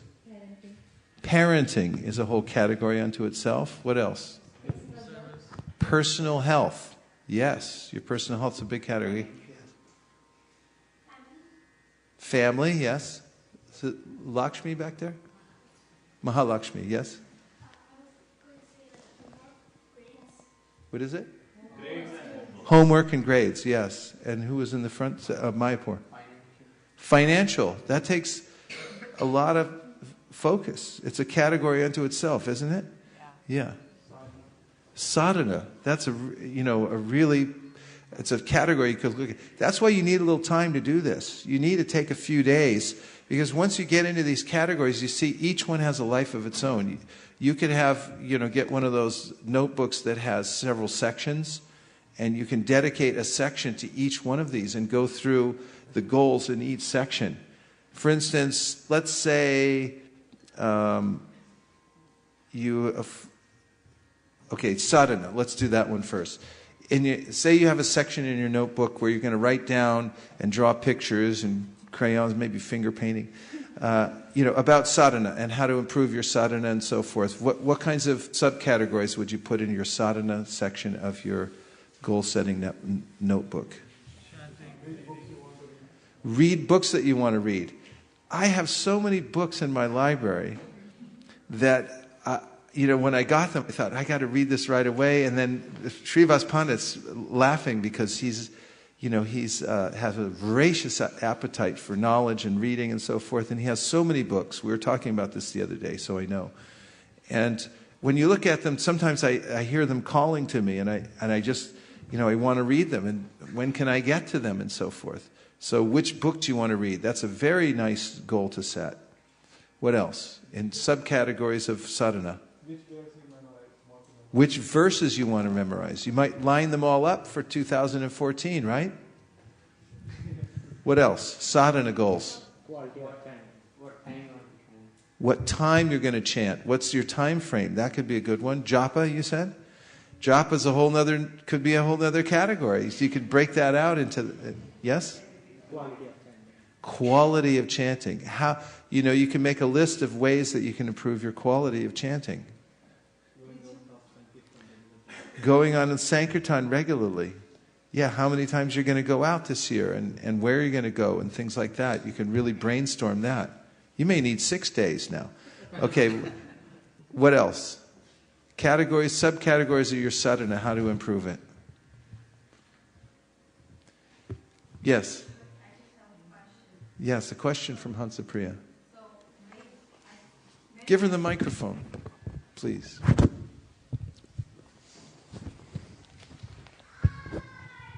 I struggle that, and I feel torn sometimes because, like what we were reading earlier, that the clear intelligence and expertise are required. So when we're writing the subcategories and then professional and personal and financial, all the goals, it's like by the end of the goal writings, I'm like completely thrown off and all over. So I'm just like, okay, I'm just going to focus on my sadhana, so everything else will just follow. Is that a proper thinking? Well, it's best adjusted if you're going to do it at the same time. If you're going to go off into the Himalayas and just do, if you're going to move to Mayapur and just sit down and do sadhana, you have to do it at the same time because you're maintaining a house and doing other things, right? So you could consider that your sadhana is fundamental to every other part of your life. It's the foundation. It's foundational, in which you build everything else. You should take time to look at the other categories as well. And for instance, health. That's a different category. I think Gandharvika brought that up. A category of how to take better care of yourself. It's important. Prabhupada did it and he integrated it into his life every day. He was religious about a walk he went on, and he walked fast, and he was walking for health. He was sedentary most of the day because he was writing. And the doctor told him, your heart needs this. Your circulatory system needs this. So Prabhupada said, okay, it's practical. It's for health. Body's a robot. You got to take care of it. So, you need that. So you have to factor that in also. Your life has to be balanced. And if you just say, I'll do my sadhana and everything else will just fall into place, it may fall on you instead of falling into place because you didn't, take time to attend to it. But you can consider Shraddha Shabde Vishwas Kohe Suridhanishchoy Krishna Bhakti Koile Sarva Karma Krita Hoy. That the more you focus on, doing service for Krishna, and the more everything is meant for that, whatever else you're doing, complements that everything else is done by that. But it doesn't mean that you can neglect other things and still be progressive. Yes? So I just want to add more to what Hansupriya Mataji was saying. Particularly as a woman, it becomes overwhelming because you have your career goals, you have your kids. What's it? It becomes more overwhelming. What is it? The goals that you said, because it becomes more anxious that suppose if you want to move a level above in your career or you have some financial goals to attain.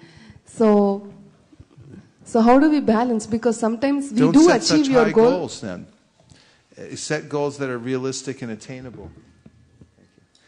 If you set goals that are overwhelming to you and then they're throwing you out of balance, then reform your goals so that they're not so demanding, and so that you do have time for your sadhana and so forth. That's the first thing, and then everything else is built on that foundation. Fact is, your life is going to go on, whether you like it or not. And so you have to plan for it and learn how to organize parts of your life so that you can serve better and so forth. You can be a better service to others if you're organized. And you notice that if you serve with people who are not organized, they can't get that much done because they're looking for the keys. They're not taking care of their health, so they have to take time off, and you can't be as valuable if you don't take care of the other things in your life. And if you don't take care of your finances, you won't have anything to contribute. Grihasthas should contribute. That's what they do. They're meant to contribute to the other ashrams and say, here, you're not working, we'll help you out.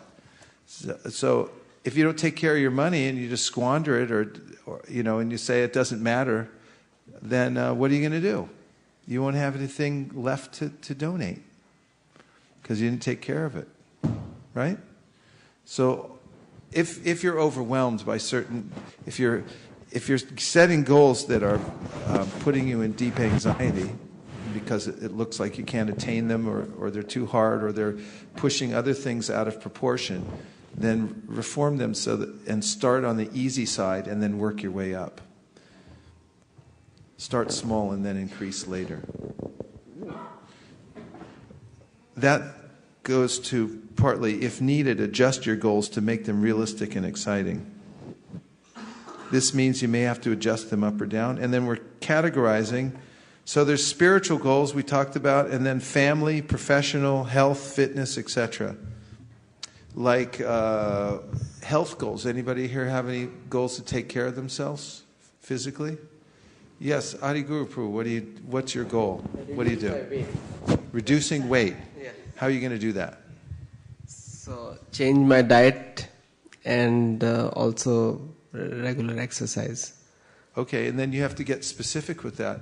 I mean, do a little research and find out how to change your diet so you don't hurt yourself or something like that. So you do it realistically, and then decide what kind of exercise you're going to do. And sometimes with exercise, health clubs, every health club in the Bay Area will tell you that the biggest increase in membership happens when? During the summer? During the summertime? When? January 1st. And when's the biggest drop-off? January 2nd. It's generally around the beginning of February and March. There's a spike, and then it starts going down like this down through the year, because people have the best intentions and they join and they think, I'll lose weight, I'll do all these things, and then gradually, they get distracted and they go other ways. So you have to build in, for instance, with your health, you have to decide certain things that you can do regularly. Like Dr. Andrew Weil, who writes these books, he's a allopathically trained doctor, but he also advocates alternative medicine for acute things like if you break your arm or something like that. He said, go to a doctor, have it fixed. But if you have chronic kinds of ailments, then look into, don't just mask the symptoms by throwing, weird drugs at it, because you'll end up sick later on in your life. But find out ways through Ayurveda, through, herbology and things like that, or changing your diet, that you can actually become more healthy. And in one of his books talking about health, he recommends walking. And of course, Prabhupada set an example by walking every day, and everyone should walk. Most people sit around all day. They sit behind a computer screen and just, concentrate. And one of the worst things you can do for your health is sit. It's most damaging. In fact, studies are showing nowadays that if you sit long enough every day, it doesn't matter how much you exercise after that, because you're going to ruin your heart and all your circulatory system and your muscular system and everything like that. From sitting, it goes bad and becomes weak. So based on that, you should have a plan that every day, wherever you go, and at home, you should work that into your schedule. You go for a walk. One thing you can do is plan meetings with people on a walk instead of sitting around. They say, I want to meet you, and say, fine, let's go for a walk. But definitely have a plan for your health every day, because it's not Maya. It's actually, it's Krishna's system, just like the temple car. We don't have one, but if we did, we would say somebody should take care of the oil change. And someone should make sure that the tires are inflated properly so it doesn't waste money. There's no difference between that and writing down a goal and saying, I'm going to walk every day for Krishna, so that I take care of my robot that Krishna gave me through the material energy, so that I can do more service. And it's disappointing, if someone lets their health go and then they can't serve later on in life because they're not available, because they neglected it. It's actually disappointing. Another thing is to drink enough water. That's another general health thing. Drink an appropriate amount of water every day. Don't drink sodas and sugar drinks and all these kinds of things, because your pancreas has to get involved, and it's not good for your system. But water is responsible for many or most of the functions of your body to work properly. You need a sufficient amount of water. And when you deprive yourself of good, clean water every day, then the systems start to break down, because they have to function on less water. And then you get chronically dehydrated, and then you get sick. Why are you laughing, Gandharvika? Is there an ongoing thing about this? What? It's just seeing Priya Kishori and thinking, because it has been very hard and we argue about making her drink water. goals.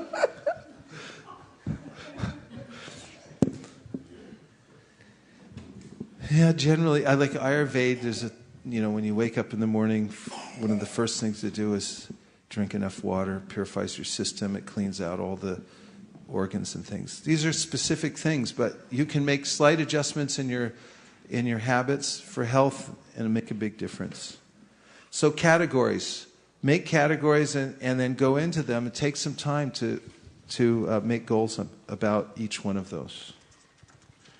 Okay, and now we want to hear some realizations that you have. Just what lessons did you learn in 2013 that you are taking with you into 2014? Name one lesson. Let's put it like this. One lesson.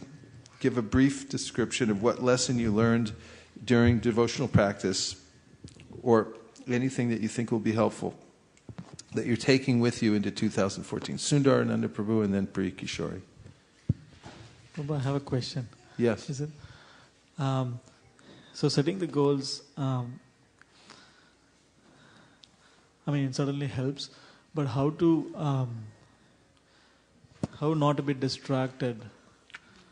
Can you give us some pointers? How not to be distracted after you set your goals. Make them visible.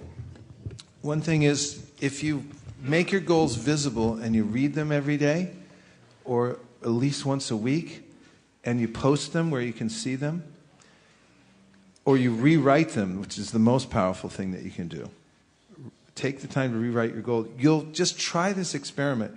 Rewrite your goals on a regular basis, because you'll become so energized in them. Because where attention goes, energy flows. And the problem is with becoming distracted is you become disattracted from your goals because you're not paying attention to them. And once you see what the benefit is behind them and they're specific, the mind will catch on to them and you'll go for it. But after some time of not looking at them, you'll get attracted to other lesser goals. Actually, I just wrote about this today because there's a quote that I like about how we don't make a lot of our goals because we get attracted to lesser goals.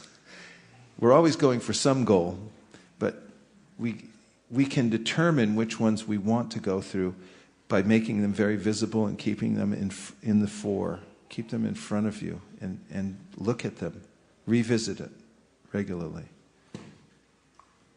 Put it on the dashboard of your car, or put it on your mirror, or somewhere on your desk or something like that. And then also sometimes that's not good enough because it becomes visual noise after a while and you just don't pay attention to it. So then you have to rewrite it or sit down and go through it again with somebody and say, how are these working? And they'll say, oh, these are great goals. How are you doing with them? But attention is the main thing. Okay? Lessons from 2013 that you're taking with you into 2014. Priya Kishori. One of the lessons I learned in 2013 was don't procrastinate and set off the biggest assignments or anything till the last minute. So that's the one important thing I learned. And one more thing was, I was hearing some motivational speaker, and he was saying that humans, out of all the animals and species in the animal kingdom, or anything, they're the ones who don't attempt to their fullest ability. So set goals that go to your fullest ability. So that's one thing. Nice. For what they make of you to achieve the goal. They're very nice. No procrastination in 2014 then, eh? That's a good thing to work on. Mayapur? Lessons from 2013 that you're taking into 2014. Sometimes I was seeing, especially with respect to book distribution, we had a convention in Vegas and we did not have any entry. So a couple of devotees from Vegas and Oregon, they said that, let's go and just try. We'll try to contact hoteliers outside or something. So we were not too sure. But eventually we decided, what's the harm in just going out for book distribution? Let's try. And within 3 days, they got orders for 7,000 books. So one thing, as far as book distribution is concerned, just go out and do it. I mean, of course, not every time you're going to make it such huge, but if you go out, positive intention, sometimes just that going out is the toughest part, but then things do follow. Try. Really good lesson. Good. Let's keep them going. Who else? Kameshri? Okay. To focus more on circle of influence rather than circle of concern. Circle more on your focus more on the circle of influence than the circle of concern. Very nice. Okay, SKB? Planning ahead, like last year Gita Jayanti, or this year. Every year we think we have to plan ahead, but myself and Vishaka Mataji and Malini Mataji set for next year, we have to plan at least in September. Nice. So planning ahead for big events and preaching events. I have been having this thought for a long time, but especially last year, the realization that I had was any activity, there were many opportunities for me to sufficiently engage in Krishna consciousness, which I didn't. So my realization is that it's like engage yourself. Like any activity which is not taking you closer to Krishna will only make you, feel frustrated. On the other hand, any activity that you do that takes you closer to Krishna is what will give you the most inner fulfillment. And the hashtag that I want to take into 2014 is take more Krishna and give more Krishna. Take more Krishna, give more Krishna. And on a community level, we want to do it by giving more Krishna through Vedic Academy to all the children in Bay Area. Thank you very much. Thank you. Okay, who's next? It looks like we're going systematically through. So let's go quick, because we got a lot of devotees. We'd like to hear from everyone who has some lesson to. The main lesson that I learned is how the association keeps you focused, even if you drift away. So it's really inspiring to have association of devotees who are at same level you are, but doing much more than what you do, because that gave me lots of confidence. And when I become more frustrated, I just compare myself to them, then see how they do it, and it provides some confidence to grow more and deeper into Krishna consciousness. And I want to strengthen that in 2014. Nice. Prabhuji, by regularly hearing Srimad Bhagavatam from the senior devotees. Hearing Srimad Bhagavatam, yes. You said that this is a lesson, a realization from 2013, yes. That you relished it, or? Yes, Prabhuji, I have relished it, as well as the Shravanadi Jala quotes for what we get through the emails. They have really helped me. Oh, good. Yeah. Thank you. Good to know. Lessons from 2013 that you're taking into 2014. Be proactive, act, or be acted upon. Be proactive, act, or be acted upon. Okay, that's good. Good to keep in mind. Keep the association of the devotees.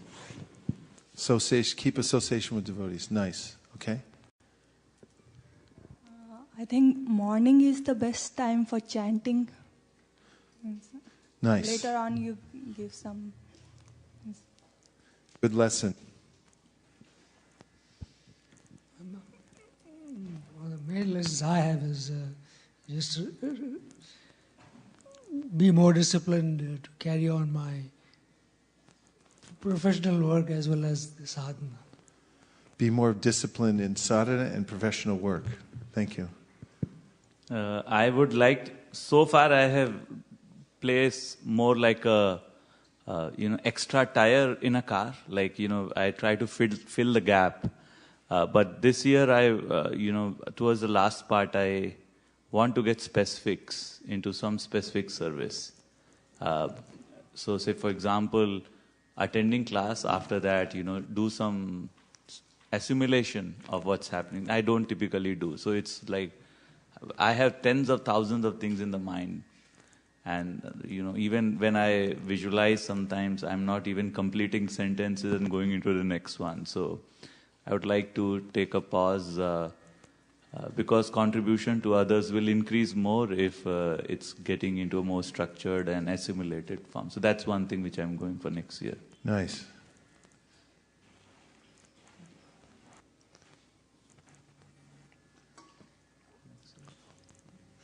Next year I want to do my rounds daily because I sometimes can't do all of my rounds. Nice, so you focus on your rounds. Very good, Vasudev.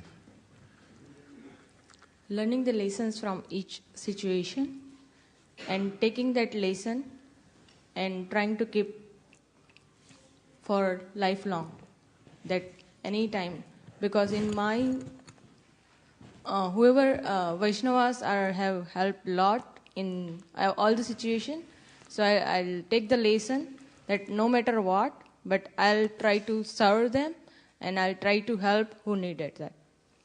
Thank you very much. So gathering your lessons as you go, keeping them. Yes. Like the lesson I learned, that often I used to think that there are some other things which means which keep me away from Krishna consciousness or myself from advancing, some obstacles or some situations around me. But I learned in this year that it's myself only which keep myself behind or don't want to advance in devotional service. Nice. Powerful lesson. Hare Krishna. Hare Krishna. Lesson I learned is that different people are at different level of consciousness, and I should respect their desires or way of their doing things. And very good. Yeah. That's pretty much. Thank you very much. And the lesson that I learned is that you should always follow what is Vashish Prabhu doing all the time.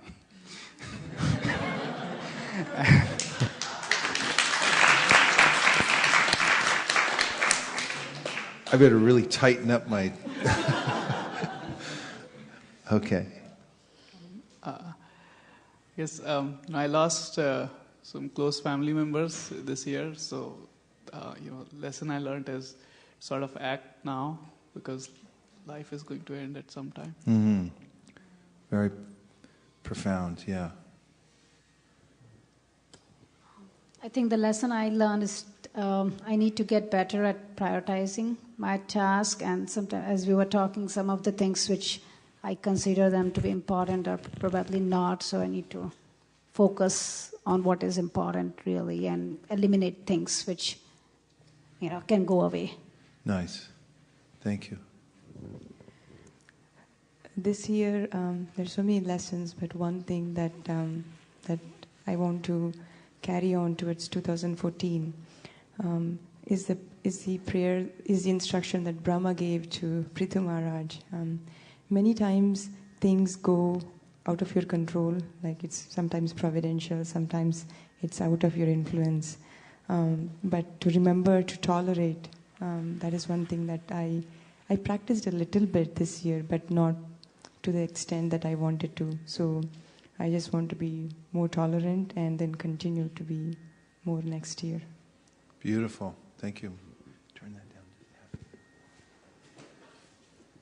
down. Prabhuji, this year I want to focus on circle of influence versus circle of concern and be able to distinguish them and take that to the next year in a more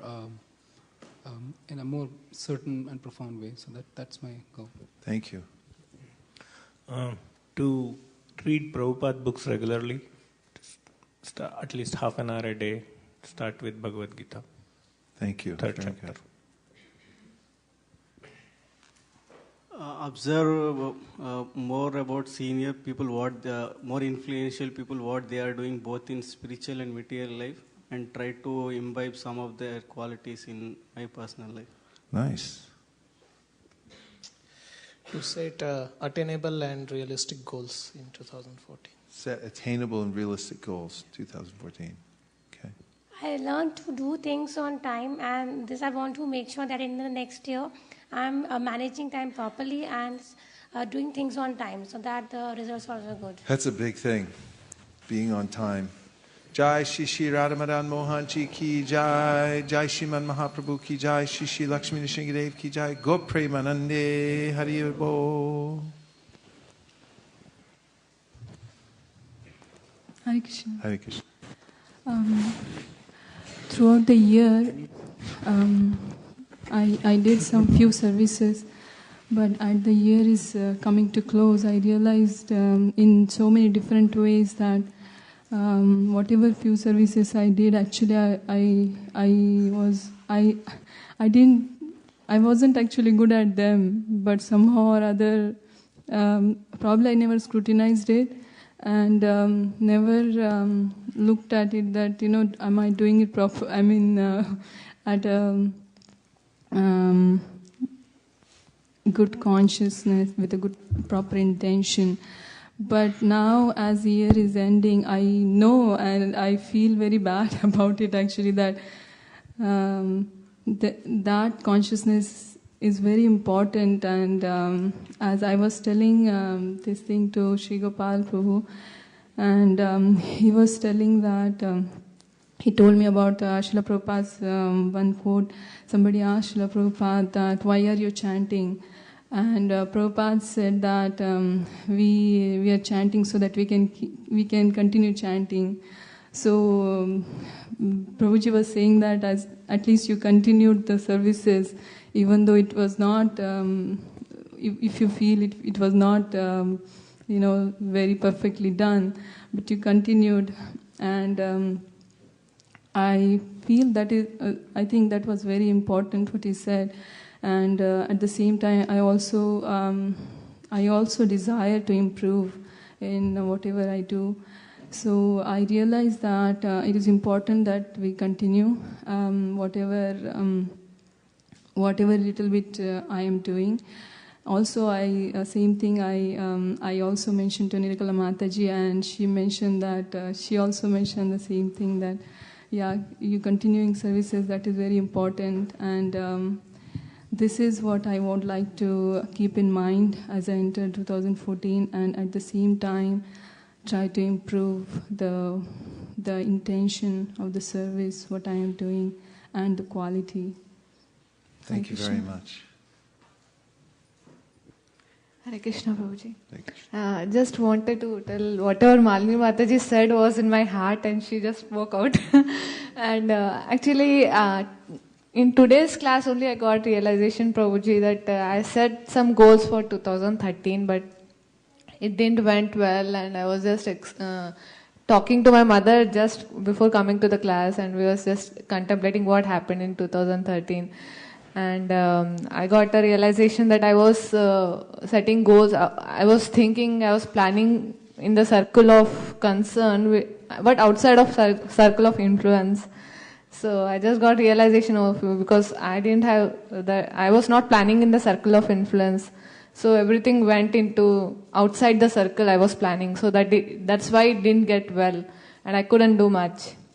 So, of course, I'm thinking that this is a very nice lesson for 2014, that I should plan in circle of influence and make such goals in circle of influence, so that, at the end of 2014, at least I will think, okay, I have planned properly. Thank you, Prabhuji, for your wonderful class. Nice. The lesson last year I learned is that for the mental satisfaction, or for the every satisfaction, we have to be included, or we have to focus on the Krishna consciousness, and for that we have to be in the association of the devotees. Nice. Thank you. Hare Krishna, Prabhuji. So 2 lessons I'll like to take it from 2013 to 2014. One is to be in present, because most of the time things which are not falling into place are probably things which have happened in the past, or the worries about the future.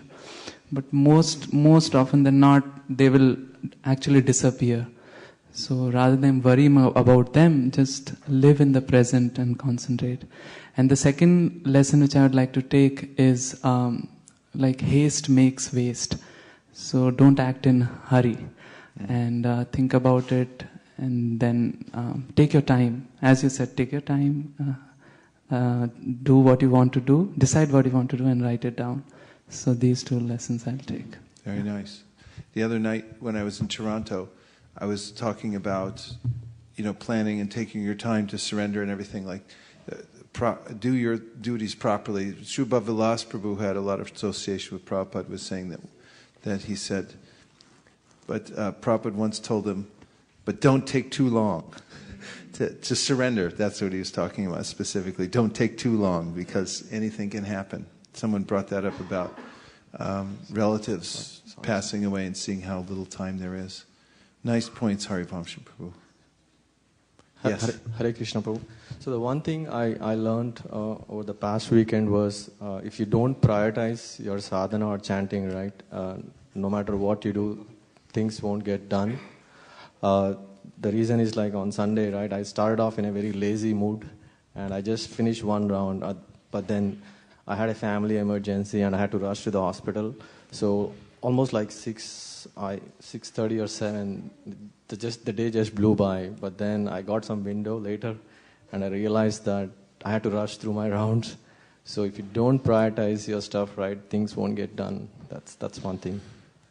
Nice point. Yes. Thank you. Hare Krishna Prabhu. Hare Krishna. So, few things I would like to take. One is, in whatever situations you are, always take the shelter of holy name.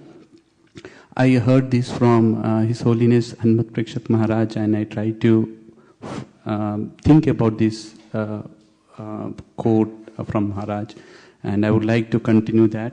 The other thing I meditated on this is the 3 points that you mentioned is serious, strict, and sincere about the sadhana. I meditated on that, but was not able to follow it. But I would like to take it up in 2014. And on the health side, I usually go for 30-minute walk every weekday, but somehow in off days or vacation time, I don't tend to follow it. So I would like to be, regulative in all the days of the week. Thank you. Very nice. I didn't finish my thought about Dr. Andrew Weil, and that was what he said about walking. And that is, it doesn't require any paraphernalia. And also, you can do it into your old age, generally, unless you have some serious joint problems, like hip or something.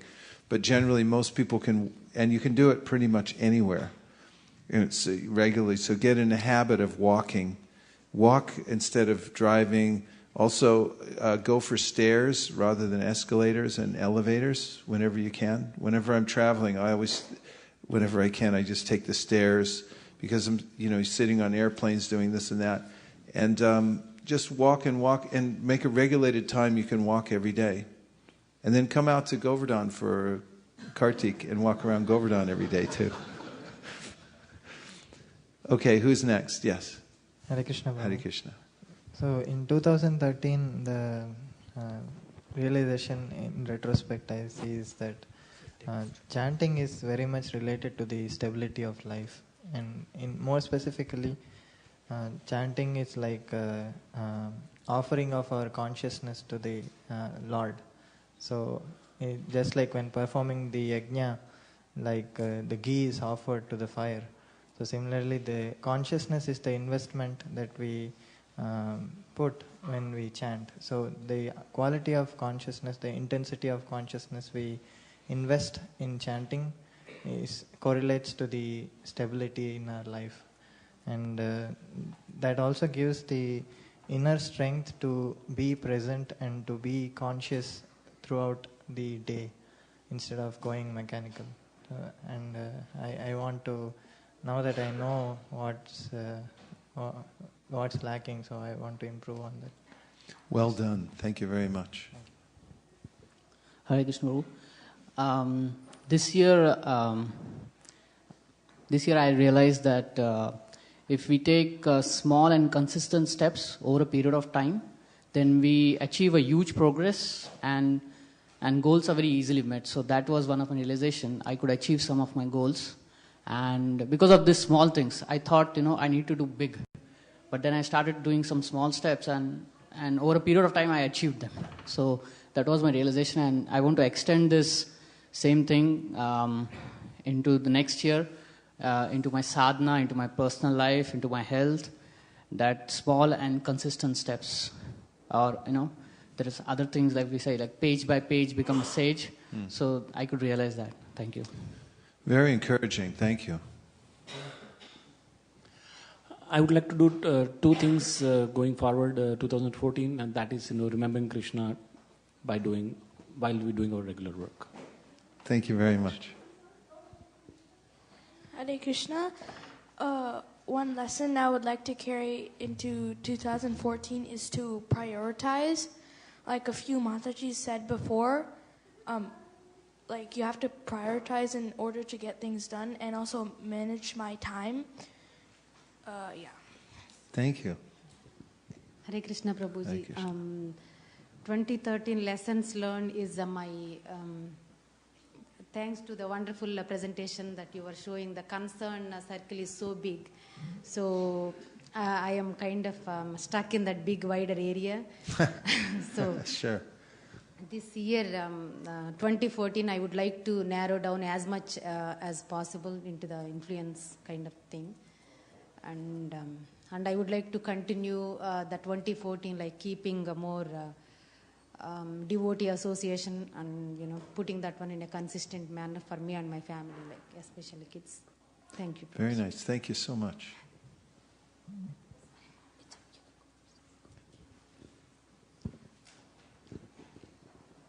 Make a better health in 2014. Better health in 2014. Okay. Is walking on your list? Hare Krishna. Hare Krishna.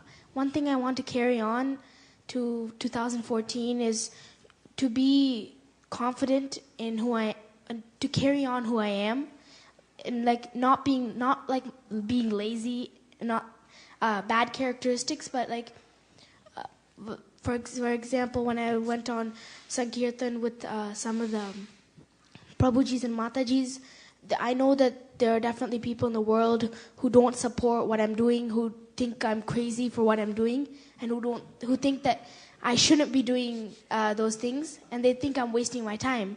But I just have to do what's best and keep going on what I think is best. So, thank you. That was beautiful.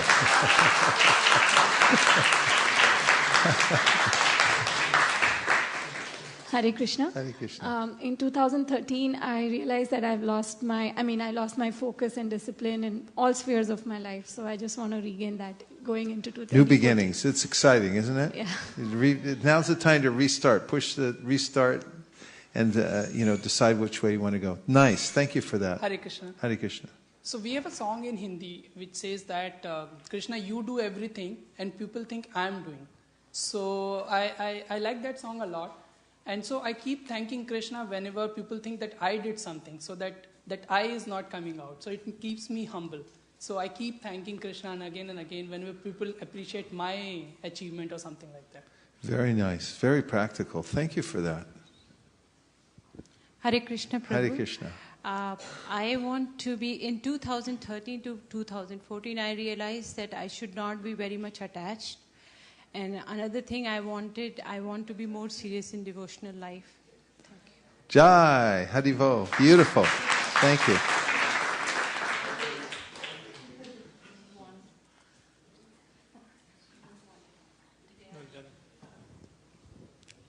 Hare Krishna. My goal for 2014 is to read more books of Prabhupada and try to distribute more books. Thank you. And great to see you back. Thank you.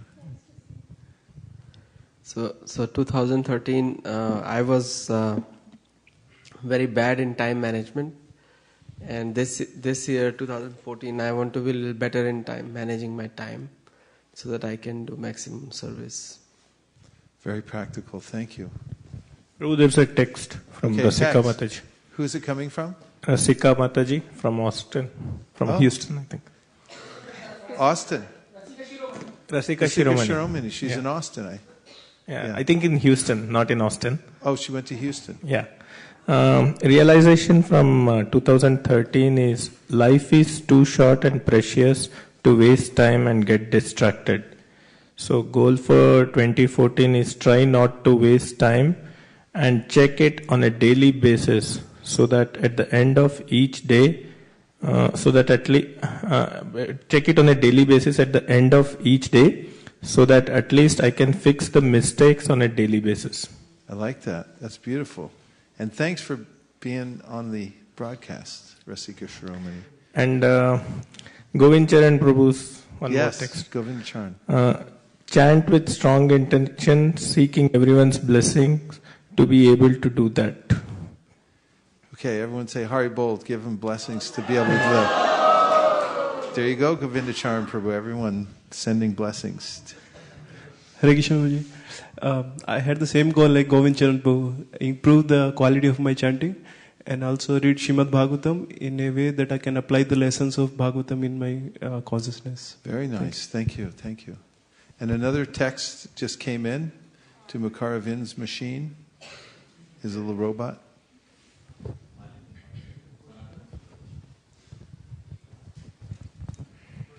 One hour before is from Sudeep Prabhu, our own dear Sudeep Prabhu. How do we know it is providential? Like when we are discussing about providential, so how do we know it is providential? His question is. When you bang your head against the wall and there's nothing else you can do. And you ask everyone and no one can fix the problem. And they look at you like, good luck. And we have comment from Nikhil Prabhu from East Coast. He's saying... Oh, this is from Nikhil? Yeah. Jai Nikhil. So he's saying his realization from 2013. Every soul has its own journey. I'll start again. Every soul has its own journey, but at the same time do everything possible in my energy to help them. That is, try to be unattached while being attached. Very difficult, but I'm going to work on it. Nice. And another realization is devotee association is very important. So yes. Devotee association is very important. Thank you, Nikhil. Beautiful. Sanatan Sundram. And Ramananda Saka. I'm trying my best to be in Krishna consciousness and supporting the devotees. I need more blessings to chant and do some services. And I also request you that once in a month or once in every 2 months, if you keep this kind of classes or lectures over and over, this way it would help us in keep pondering about this over and over. Okay. To succeed in our life. Practical kind of things? Yeah? Do you feel like that too? Yeah? Okay, good. Thank you. Hare Krishna. Yay! Another text, and then we have Ramananda Saka. This is from Shraddha Mataji. She's telling that to be more grateful, that is her first realization. And second is also stretch myself in my circle of influence. My problem is not that I go into the circle of concern, but that I do not stretch enough in my circle on influence. Touché. Nice, Shraddha Devi Dasi. Thank you. Ramananda Saka Prabhu. Do not lord over. Do not lord it over? Nice. Lessons from this year? One of the big ones was what a lot of devotees mentioned. I really like the circle of influence model. And as I revealed about the big challenge, that came up, and it threw me. It actually spun me into some anxiety that I had to talk to God brothers about. But then, I felt the medicine of the verse. So managing that awareness of my circle of influence in relationship to my circle of concern is a really important lesson. There are more. Anyway, I'll leave it at that for now. It's nice to think about that, isn't it? To gather together these things. Natalie, we didn't hear from you. Sorry, I have a cold, so I didn't think I should speak. But for me, this is a very emotional, overwhelming year, and difficult to talk about. I finally found what I've been looking for since I was 3, and I had never given up, but I never thought it would happen maybe in this lifetime, in this body. And even looking at my Vedic chart, I had professionals tell me that doubtful that I would find my spiritual master in this lifetime. But I never gave up. And I'm just overwhelmed with Krishna's mercy. I'm very grateful to the devotees in San Diego and here. Everybody's been very open, helpful, supportive. And I'm very grateful that you have this temple and that I had a Krishna intervention on my way to another temple, and and actually moved to the Bay Area to practice sadhana somewhere else. And before that, I spent 3 weeks between school break at the San Diego temple, and had some profound experiences there, and which led me to here. And all I can think of is it was Krishna's intervention, that you have goals. You know, we were talking about goals tonight. You have your goals. I had them written down. I was very specific. Some things were in my chart that this was the thing to do. And yet Krishna, you can make your plans, you can have your goals, and you need to move forward and act on those. But be open. Have your heart open to other possibilities that are beyond your imagination. So thank you very much. And for next year, I'm looking forward to initiation. Hare Krishna. Thank you so much. Thank you. Bhumi, did we hear from you yet about lessons from 2013 you're taking in it? Okay. Yeah, I was also very influenced by the, I forgot what it was. Circle of influence. Circle of influence. And I see that this year I was sort of invited to administrate a Prabhupada Disciples Forum, and it's been very, very, very challenging. And I think that I had a lot of realizations about, first of all, that devotees, they get into a lot of controversial discussions and stuff.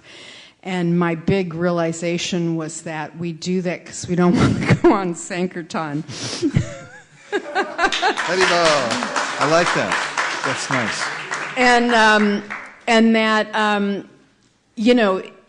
there's really no use in discussing these sorts of things. And I think that I think that's one of the reasons why Facebook is so popular, is because we're not engaged.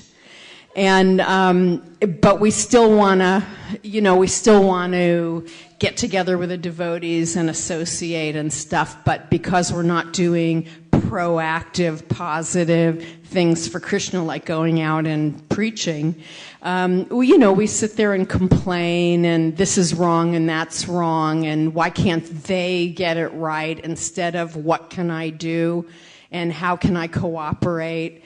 And I think that that I see myself and I see other people getting into things that aren't in their sphere of influence. And I would like to stay focused on the things that I can change. There's actually, in the 12-step program, isn't there a prayer about, yes. I can't remember exactly how it's worded, but to accept the things I cannot change the things I can, and have the wisdom to know the difference. That's it? Yeah. Yeah, you got it. Yeah, I missed a couple of things in there. But anyhow, I think that's really what I want to focus on, and I want to help other people focus on it.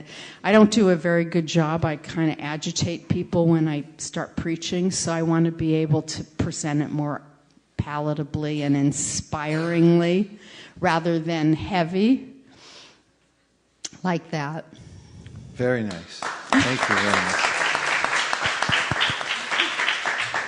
Yes. More texts coming in, Prabhu, for Texts you. are coming in, yes. So this is from Gauranga Prasad Prabhu. He is from Orlando Temple, and he is a personal servant of His Holiness Bhakti Vikas Swami Maharaj, and he's watching the class, and he's thanking you for this wonderful class. And he says, I'll try to increase the Damodar month programs to reach out to more families here in Orlando, which we did this year, and every day in Aarti and cultivating a new family.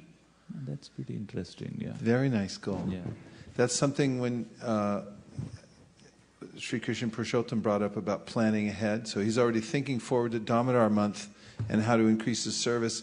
And when you stake your claim on a certain month that's even a year away, and you're very serious about it, it actually changes the rest of your sadhana and the way you think about things. Every discipline and every goal changes all the other priorities in your life. And so it's never too soon to plan for these things. So it's been an exciting day and exercise. This is a very important time of the year. It's a sandhya. It's a changeover from the dark time of the year, and now it's starting to get lighter because we just had the solstice. And typically people are on vacation now. And so go with this energy and take the time to not just push forward. Now's the time to really recollect all the things, all the lessons that you learned. Write some things. Take some time for yourself. Take some time with the devotees that matter to you the most, with your spouse, with your family and stuff, and really talk deeply about what's important to you and get some clarity about where you're going before you go there. And like there's an example of if you're going to climb a ladder, make sure it's up against the right wall before you start climbing on it, and things like that. Because we put a lot of energy and effort into life and all the things that we do, and we want to make sure that we're aiming in the right way. So please take time during this holiday, when you have time off, to do some of these things and write them down, and we'll move ahead into the 2014 with great optimism and with sure footsteps, knowing we're going in the right way. Thank you very much, everyone, for coming out on a Wednesday. Nachari Armarman, Nachari Armarman, Nachari Armarman, Nachari Armarman, hey, Nachari Armarman, Nachari Armarman, Nachari Armarman, Nachari Armarman.